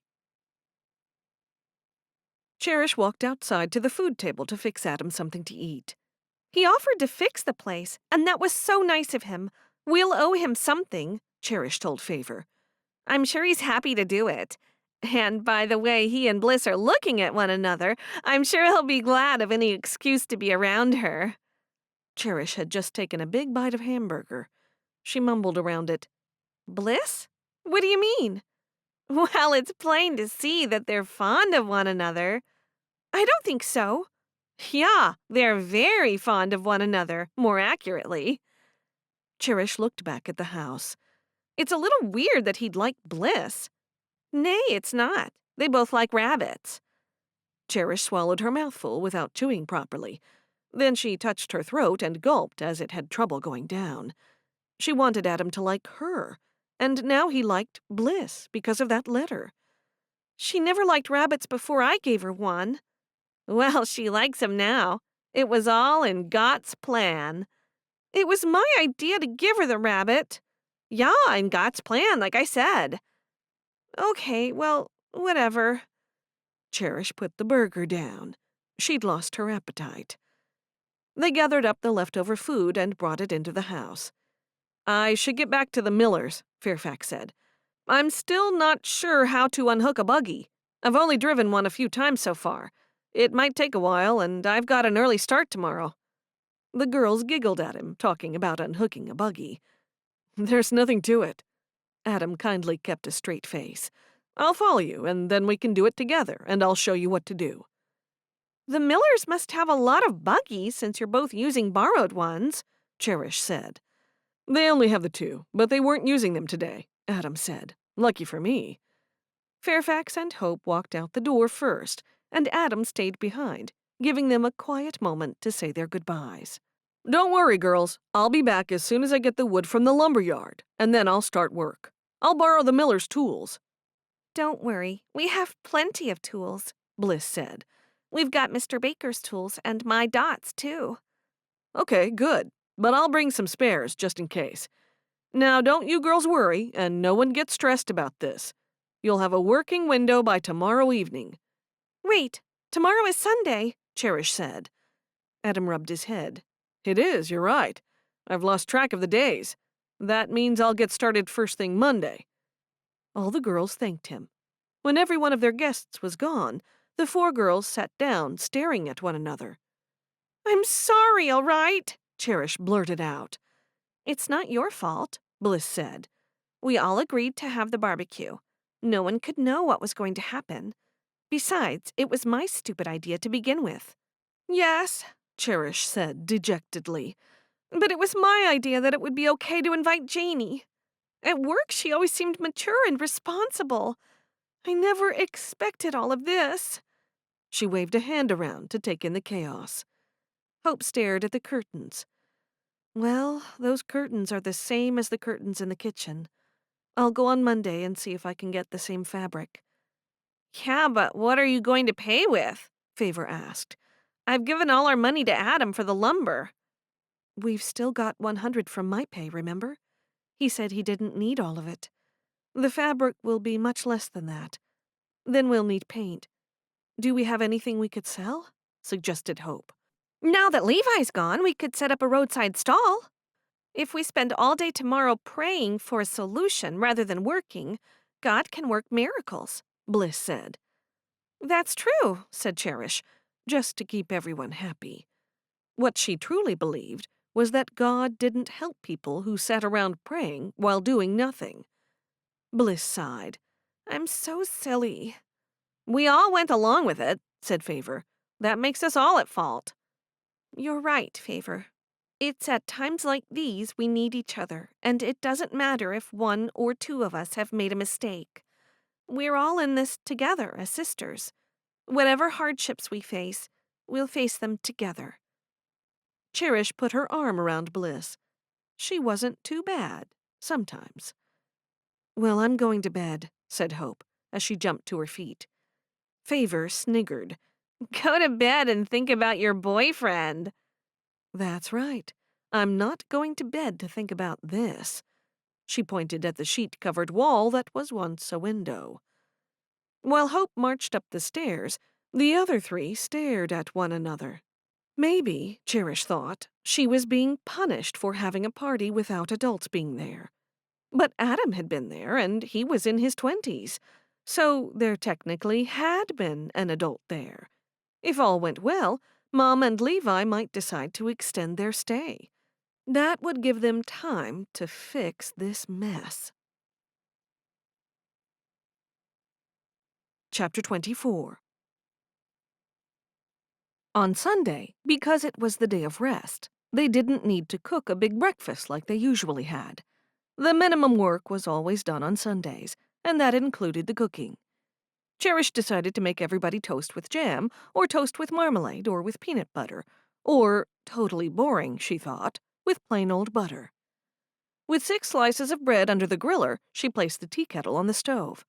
I hope that nobody that was there last night talks about what happened here. We'll have to get around to everybody again and tell them not to mention a thing. The last thing I want is for this to get back to Levi. That's right, Cherish, said Bliss, agreeing. We'll get around to visit everybody and tell them not to mention anything. Agreed, you two? Cherish looked at Hope and Favor, who were sitting down at the kitchen table. Of course we agree, said Favor. Hope can't think about anything else except seeing her boyfriend. The girls laughed, and Hope didn't seem to mind. How's he doing with the Millers? Cherish asked. All right, as far as I know. Why, what have you heard? Cherish threw her hands in the air. Nothing. Why is everybody so defensive all the time? I'm not. I'm just wondering if you've heard anything. Hope nibbled on a fingernail. Nay, is there anything to hear? Is he changing his mind? Don't even say that. Don't even think that. I wouldn't have thought that if you hadn't said what you said just now, Bliss said. We should visit Adam and make sure he doesn't forget to fix the window tomorrow like he said he would. If he changes his mind, we'll have to find someone else to do it. Then we'll run out of time. Okay, Cherish said, knowing Hope wanted to see Fairfax again. It was also a way of her seeing Adam again. She didn't get much of a chance to see him, with Bliss talking to him all the time. I'm sure Fairfax could help him with the repairs, too. He does get a break in the middle of the day. I'll talk to Adam about it, said Bliss. Better still, I'll talk to him, Cherish said. Okay, suits me. Whoever sees him first will talk to him, said Bliss. Do you realize this is the first Sunday we've ever had in this house without Mom? Favor said. This is the first time she's left us alone. Cherish took the kettle off the stove. Who's having tea and who's having kaffa? Kaffa for me, please, said Bliss. And for me, said Hope, raising her hand. Me too, please, if it's not too much trouble, Cherish. It is a bit of trouble. Why don't you do the kaffa's favor? Then I'll spread the toast. Cherish spread the toast with an assortment of toppings and placed the plate in the center of the table. I feel like peanut butter, said Bliss.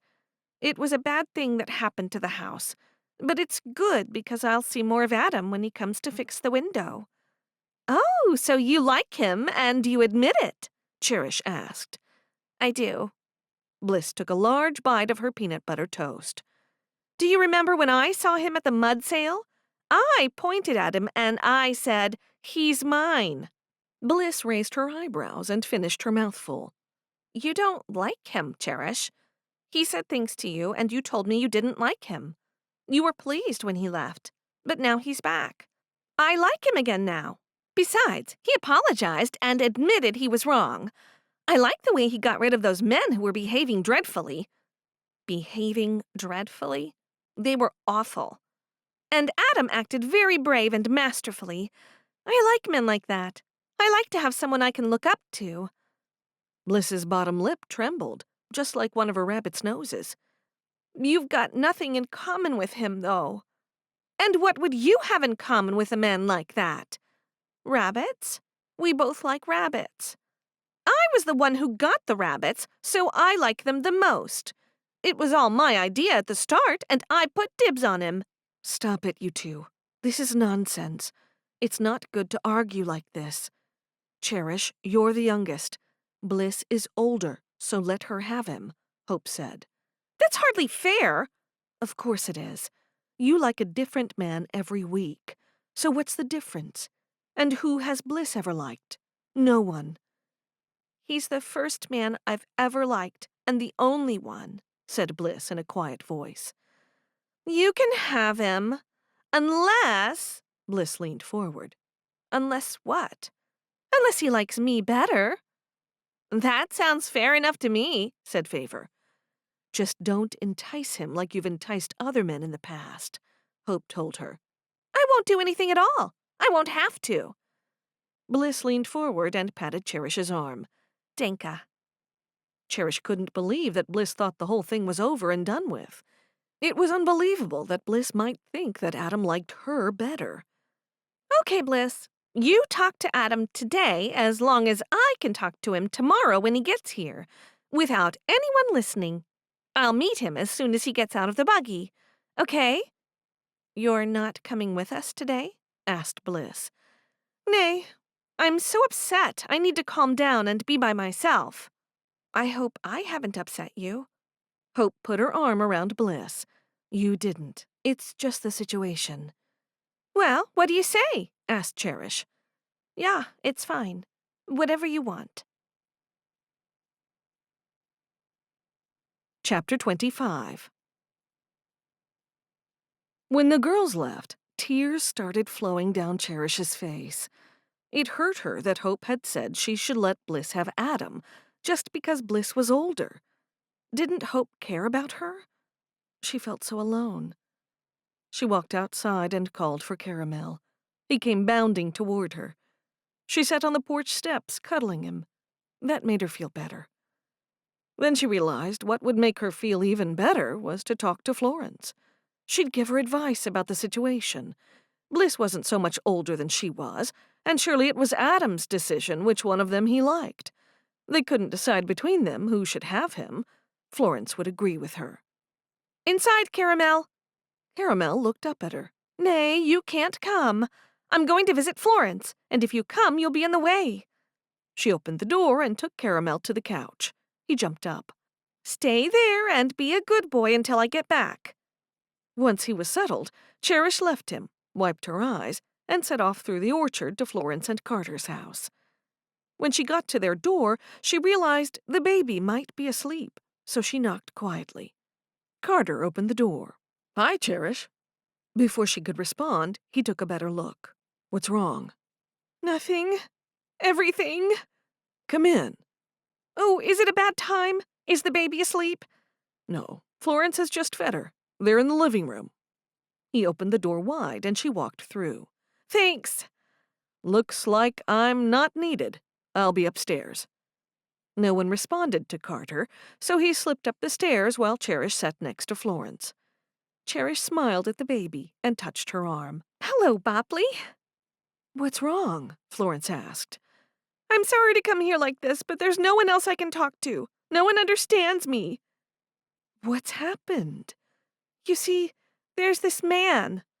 Ah, I thought it might be over a man. Cherish told Florence what had happened, about the damage to the house, and then she took a deep breath and told her the whole truth of what happened, and about the fake letter. So you see, he really likes me and not Bliss. He liked the person who wrote the letter. What should I do? I think you should confess what you've done, to both of them, and say you're sorry. I couldn't. The truth will come out, and everyone will think less of you. If you confess, that allows you to save face." Cherish thought for a moment. The only reason she wrote that letter was that she truly thought she'd never see Adam Wingard ever again. I guess you're right. Now that he's come back, that's changed everything. And if I tell the truth, then he'll also know that I wrote the letter. He might forgive me, and then we can be a couple. Don't be upset if that doesn't happen. What you did was deceptive, and I can't even believe that you did it. Florence shook her head. Put yourself in his position. If that had happened to you, how would you feel about that person? I might think it's funny. No, it's not funny, Cherish. It's not funny at all. Letters shouldn't be tampered with. Letters are personal communication between one person and another. Yeah, I know. It was bad of me. I shouldn't have done it. You're right. I'll confess what I've done and take the consequences, whatever they might be. Good. And please don't ever do anything like that again. It doesn't lead down a good path. Cherish smiled at her big sister. I know. I've learned that the hard way. Good. I'm glad you've learned it. It took you long enough. Do you think I could hold my niece? Sure. Maybe you could rock her to sleep. I can try. Cherish stood and then leaned down and took baby Iris from Florence. Then she walked around, patting her on the back until she fell asleep.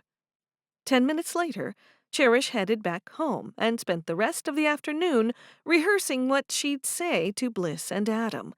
She'd tell Adam first because she couldn't risk Adam learning the news from Bliss. No, she had to be the one to tell Adam, with her own mouth. She spent the rest of Sunday thinking exactly what she would say in her confession. Adam arrived in a wagon just after 9 the next morning. Cherish said to all the girls who were in the kitchen, "You all better stay here while I talk to Adam for a minute, okay?" When the girls agreed, Cherish walked out of the house. She could see from the timber in the back of the wagon that he'd already gotten the supplies he needed for the window. "Adam, I have to talk with you." He grinned at her. "What is it?" "I have a confession to make." "Are you sure you're talking to the right person?" He seemed a little concerned. She smiled and stepped closer. "I wrote that letter to you. It wasn't from Bliss at all."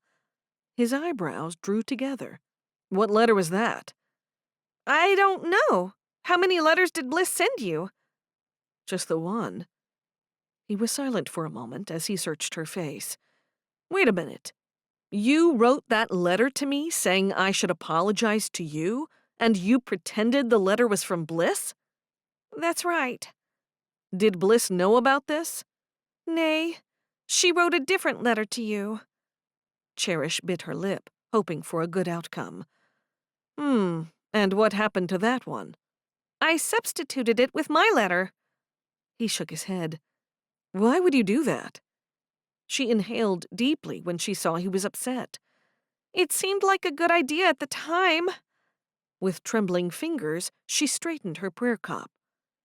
He moved to the back of the wagon and pulled out the wooden toolbox. "If you'll excuse me, I've got some work to do." Her mouth fell open.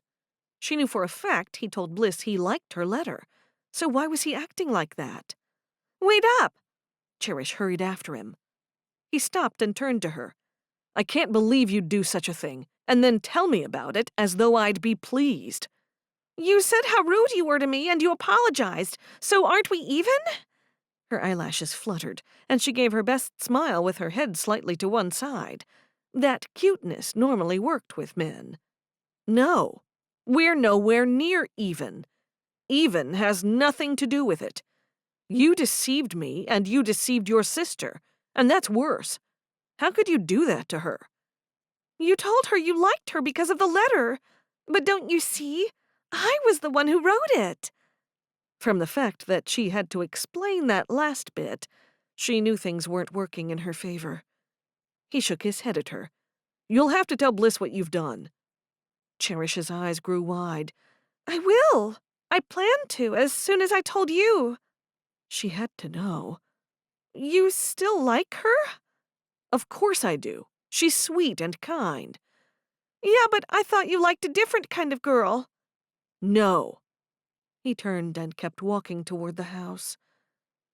Cherish sat down right where she was, on the ground, defeated. Adam was clearly a man who didn't know what he wanted, and why was she surprised? A man who tricked people when he sold rabbits was never going to suit her. She picked up a nearby pebble and tossed it as far as she could. Then she did the same with another, and then another. Not long after Fairfax arrived at the house to help with the repairs, Hope arrived, driven by her boss, Fairfax's aunt.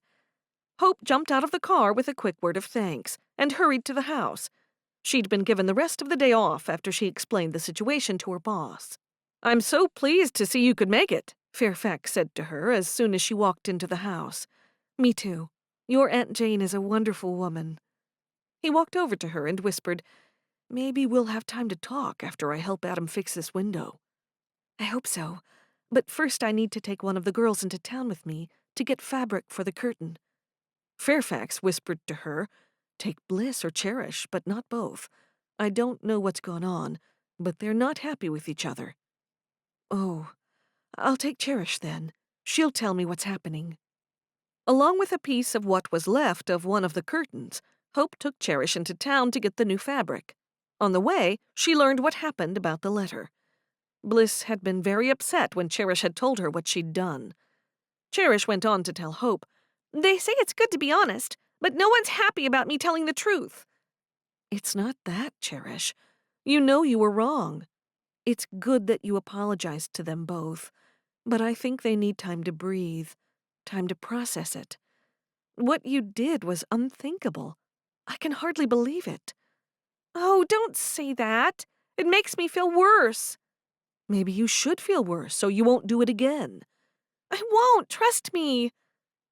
When they got to the fabric store, Cherish was too upset to go in with Hope, so she waited in the buggy. If only she hadn't sent that letter. It wouldn't have been a problem if Adam Wengert had just stayed away. When they got home, they saw the window frame had been replaced. Now all they needed was a glazier to finish the job off. "That's all we can do today. That has to cure a little, then I'll finish with the window tomorrow." How long is this going to take to finish completely? Favor asked, staring at the window. "It takes as long as it will take. I'll make some calls to find a good glazier, and we should have everything done and painted before your folks come back. I've already tried to match the paint, and they don't have anything that matches exactly." The paint doesn't have to match exactly. As long as it's close, we can paint the whole room. "Okay, I'll head off now and get the paint," Fairfax said. Hope smiled. "I'll come with you." Cherish walked past everyone and headed up the stairs, not saying a word. No sooner had she closed the door and sat on her bed than Bliss walked in and closed the door behind her. I forgive you. Cherish was taken aback. Normally, she would have said something smart-mouthed, but this time she didn't want to. Tinka, I do realize what an awful thing I did. Adam doesn't even like me. He likes you, even though I wrote the stupid letter that he said he liked. Cherish sighed. He and I have gotten to know each other, that's why. She sat on the edge of Cherish's bed. Why have you forgiven me so fast? We're Schwesters. And besides that, you got me that job. I start tomorrow, and I'm so excited. Tinka. Cherish leaned over and hugged Bliss as a tear trickled down her cheek. In that moment, Cherish truly was sorry. Chapter 26. Bliss's stomach churned as she pushed the door of the cafe and walked inside on the first day of her first real job. Her nerves lessened when she saw Rocky's smiling face from behind the counter. He gave her a wave and walked toward her with his hand outstretched. "Welcome to our crew, Bliss. Thank you for giving me the work. You come highly recommended. Cherish is one of our best workers." Bliss was a little surprised about that. She thought it was Cherish's personality that got her by. Well, I hope I can be just as good a worker as she is. "I'm sure you will be. Before you go today, I'll have you fill out some paperwork. Right now, let's get you started learning how to make coffees." Okay. He took her behind the counter, where she met a woman in her 30s with large black glasses and dark hair pulled back tightly into a high ponytail. "This is Debbie, one of our supervisors." "Pleased to meet you. Bliss, isn't it?" That's right, and I'm happy to meet you too. Bliss hoped she wouldn't see Janie, the girl who'd been at their place the other night. "Did you bring a bag or anything?" Debbie asked. No, I just brought myself. "I'll leave you with Debbie," Rocky told her. "Yes, I'll look after her." Debbie then proceeded to show her step by step how to make coffee, making one for herself in the process.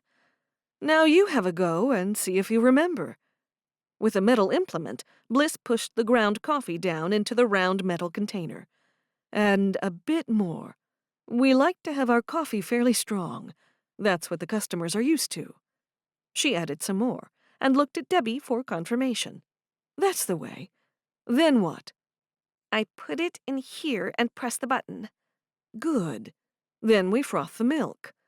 Here, you have a go at that too. It's easy with this machine. It practically does it by itself." They watched for a moment while the machine worked its magic. Then Bliss poured the foamy milk into the coffee, even making a swirly pattern like Debbie had just done. "Perfect. Now shake a few sprinkles on top. Then drink it and see what you think." Bliss giggled. Okay. She had a sip. Nice. "I think you'll work out well." I hope so. What do I have to know about taking orders and things like that? Debbie gave her a full rundown of the procedures. Time flew by, and it seemed in no time it was 2 o'clock. Rocky appeared from the back room. "Home time for you, Bliss. Have you filled out that paperwork?" No, I'll do that now. While she was filling out the paperwork on the back counter, he asked, "Same time next week?" Yes, I'd love that. "Good. I should be able to give you and Cherish some more hours. Janie called in sick for the umpteenth time this week. We had to let her go." That's too bad for her, but that would suit me just fine. "Debbie told me you did a good job today." I hope so. She'd been told they hadn't had a busy day, and Tuesdays were like that sometimes. But she was disappointed that she hadn't made any tips. Maybe the customers didn't like her as much as they liked Cherish. When she walked out the door, she saw Adam leaning against a buggy. She hurried over to him, and then he saw her and walked a few steps towards her. "How was your first day?"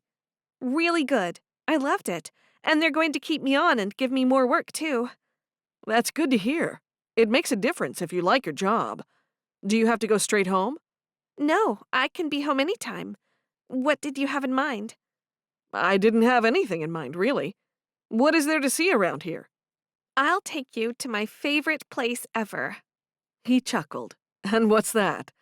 It's the river. "Oh," he said with a surprised look. "I thought it was going to be some kind of a store." Oh no, this is the place I always used to go whenever anyone upset me. It always makes me feel better. "Okay, jump in." Soon they were walking along the riverbank, and Bliss couldn't keep the smile from her face.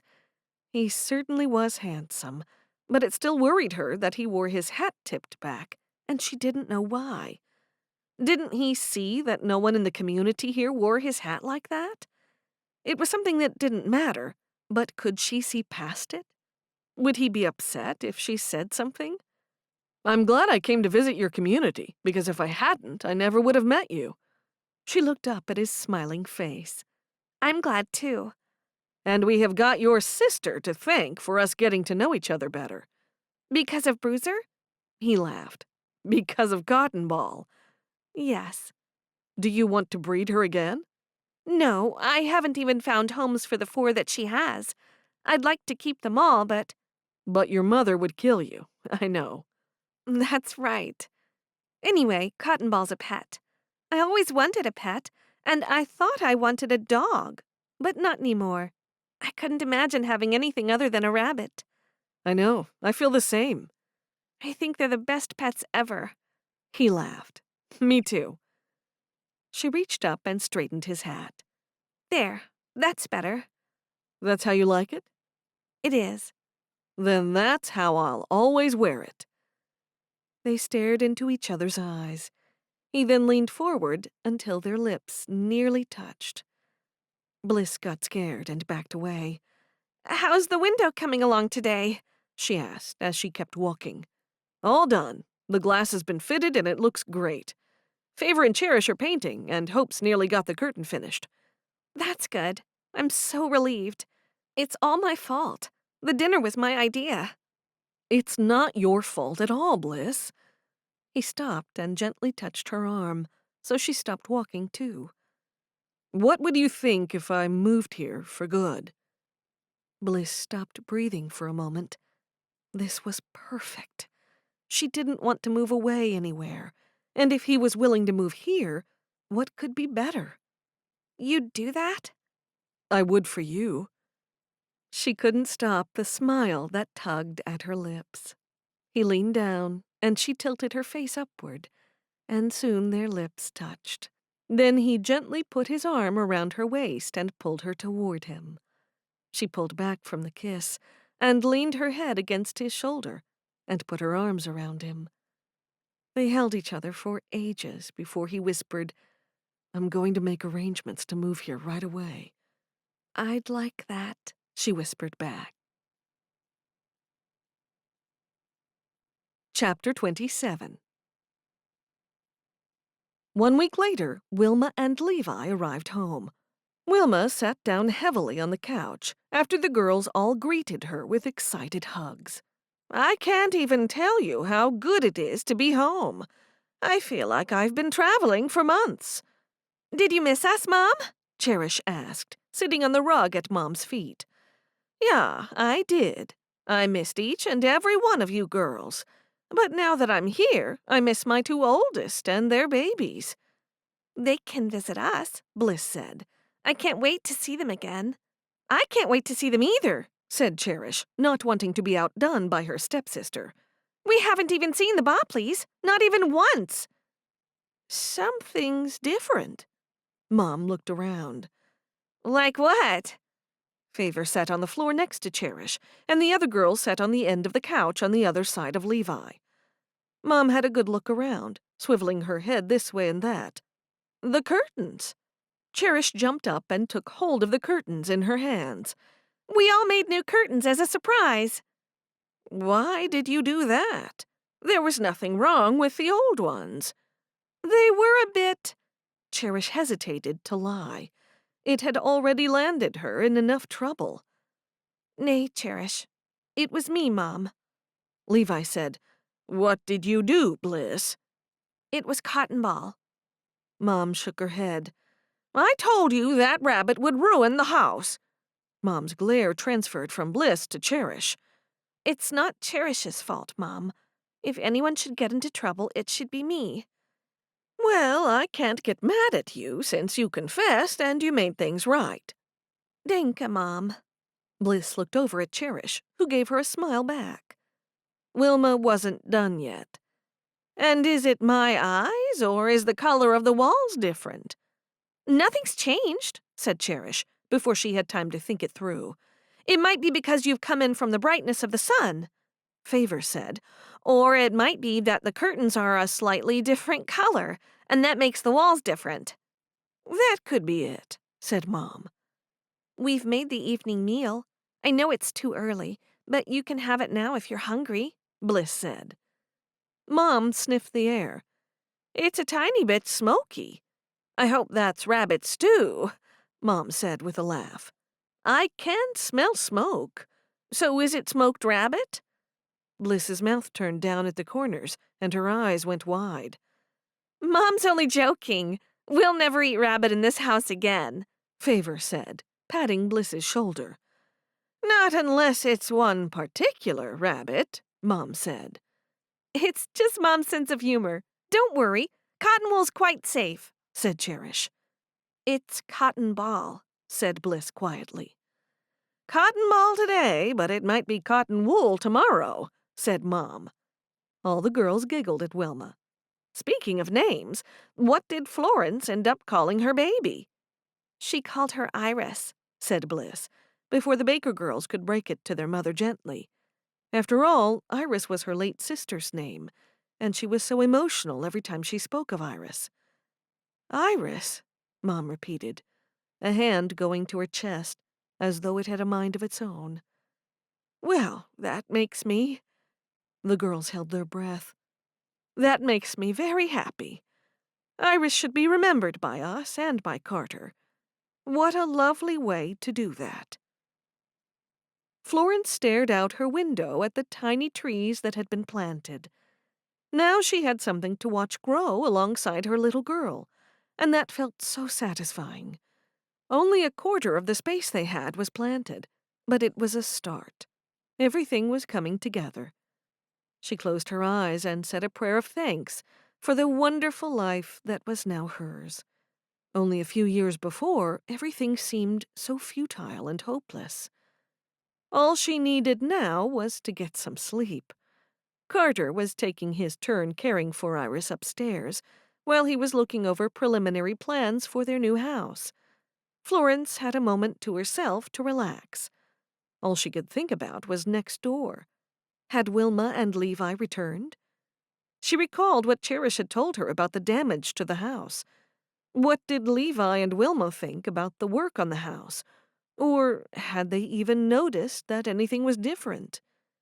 She was still holding on to the hope that one day, in God's timing, the baker's apple orchard would land in her lap. It was always meant to be hers. She knew it in her heart. This has been Amish Bliss, the Amish Bonnet Sisters, Book 10, written by Samantha Price, narrated by Stephanie Dillard. Copyright 2019 by Samantha Price. Production copyright 2020 by Samantha Price.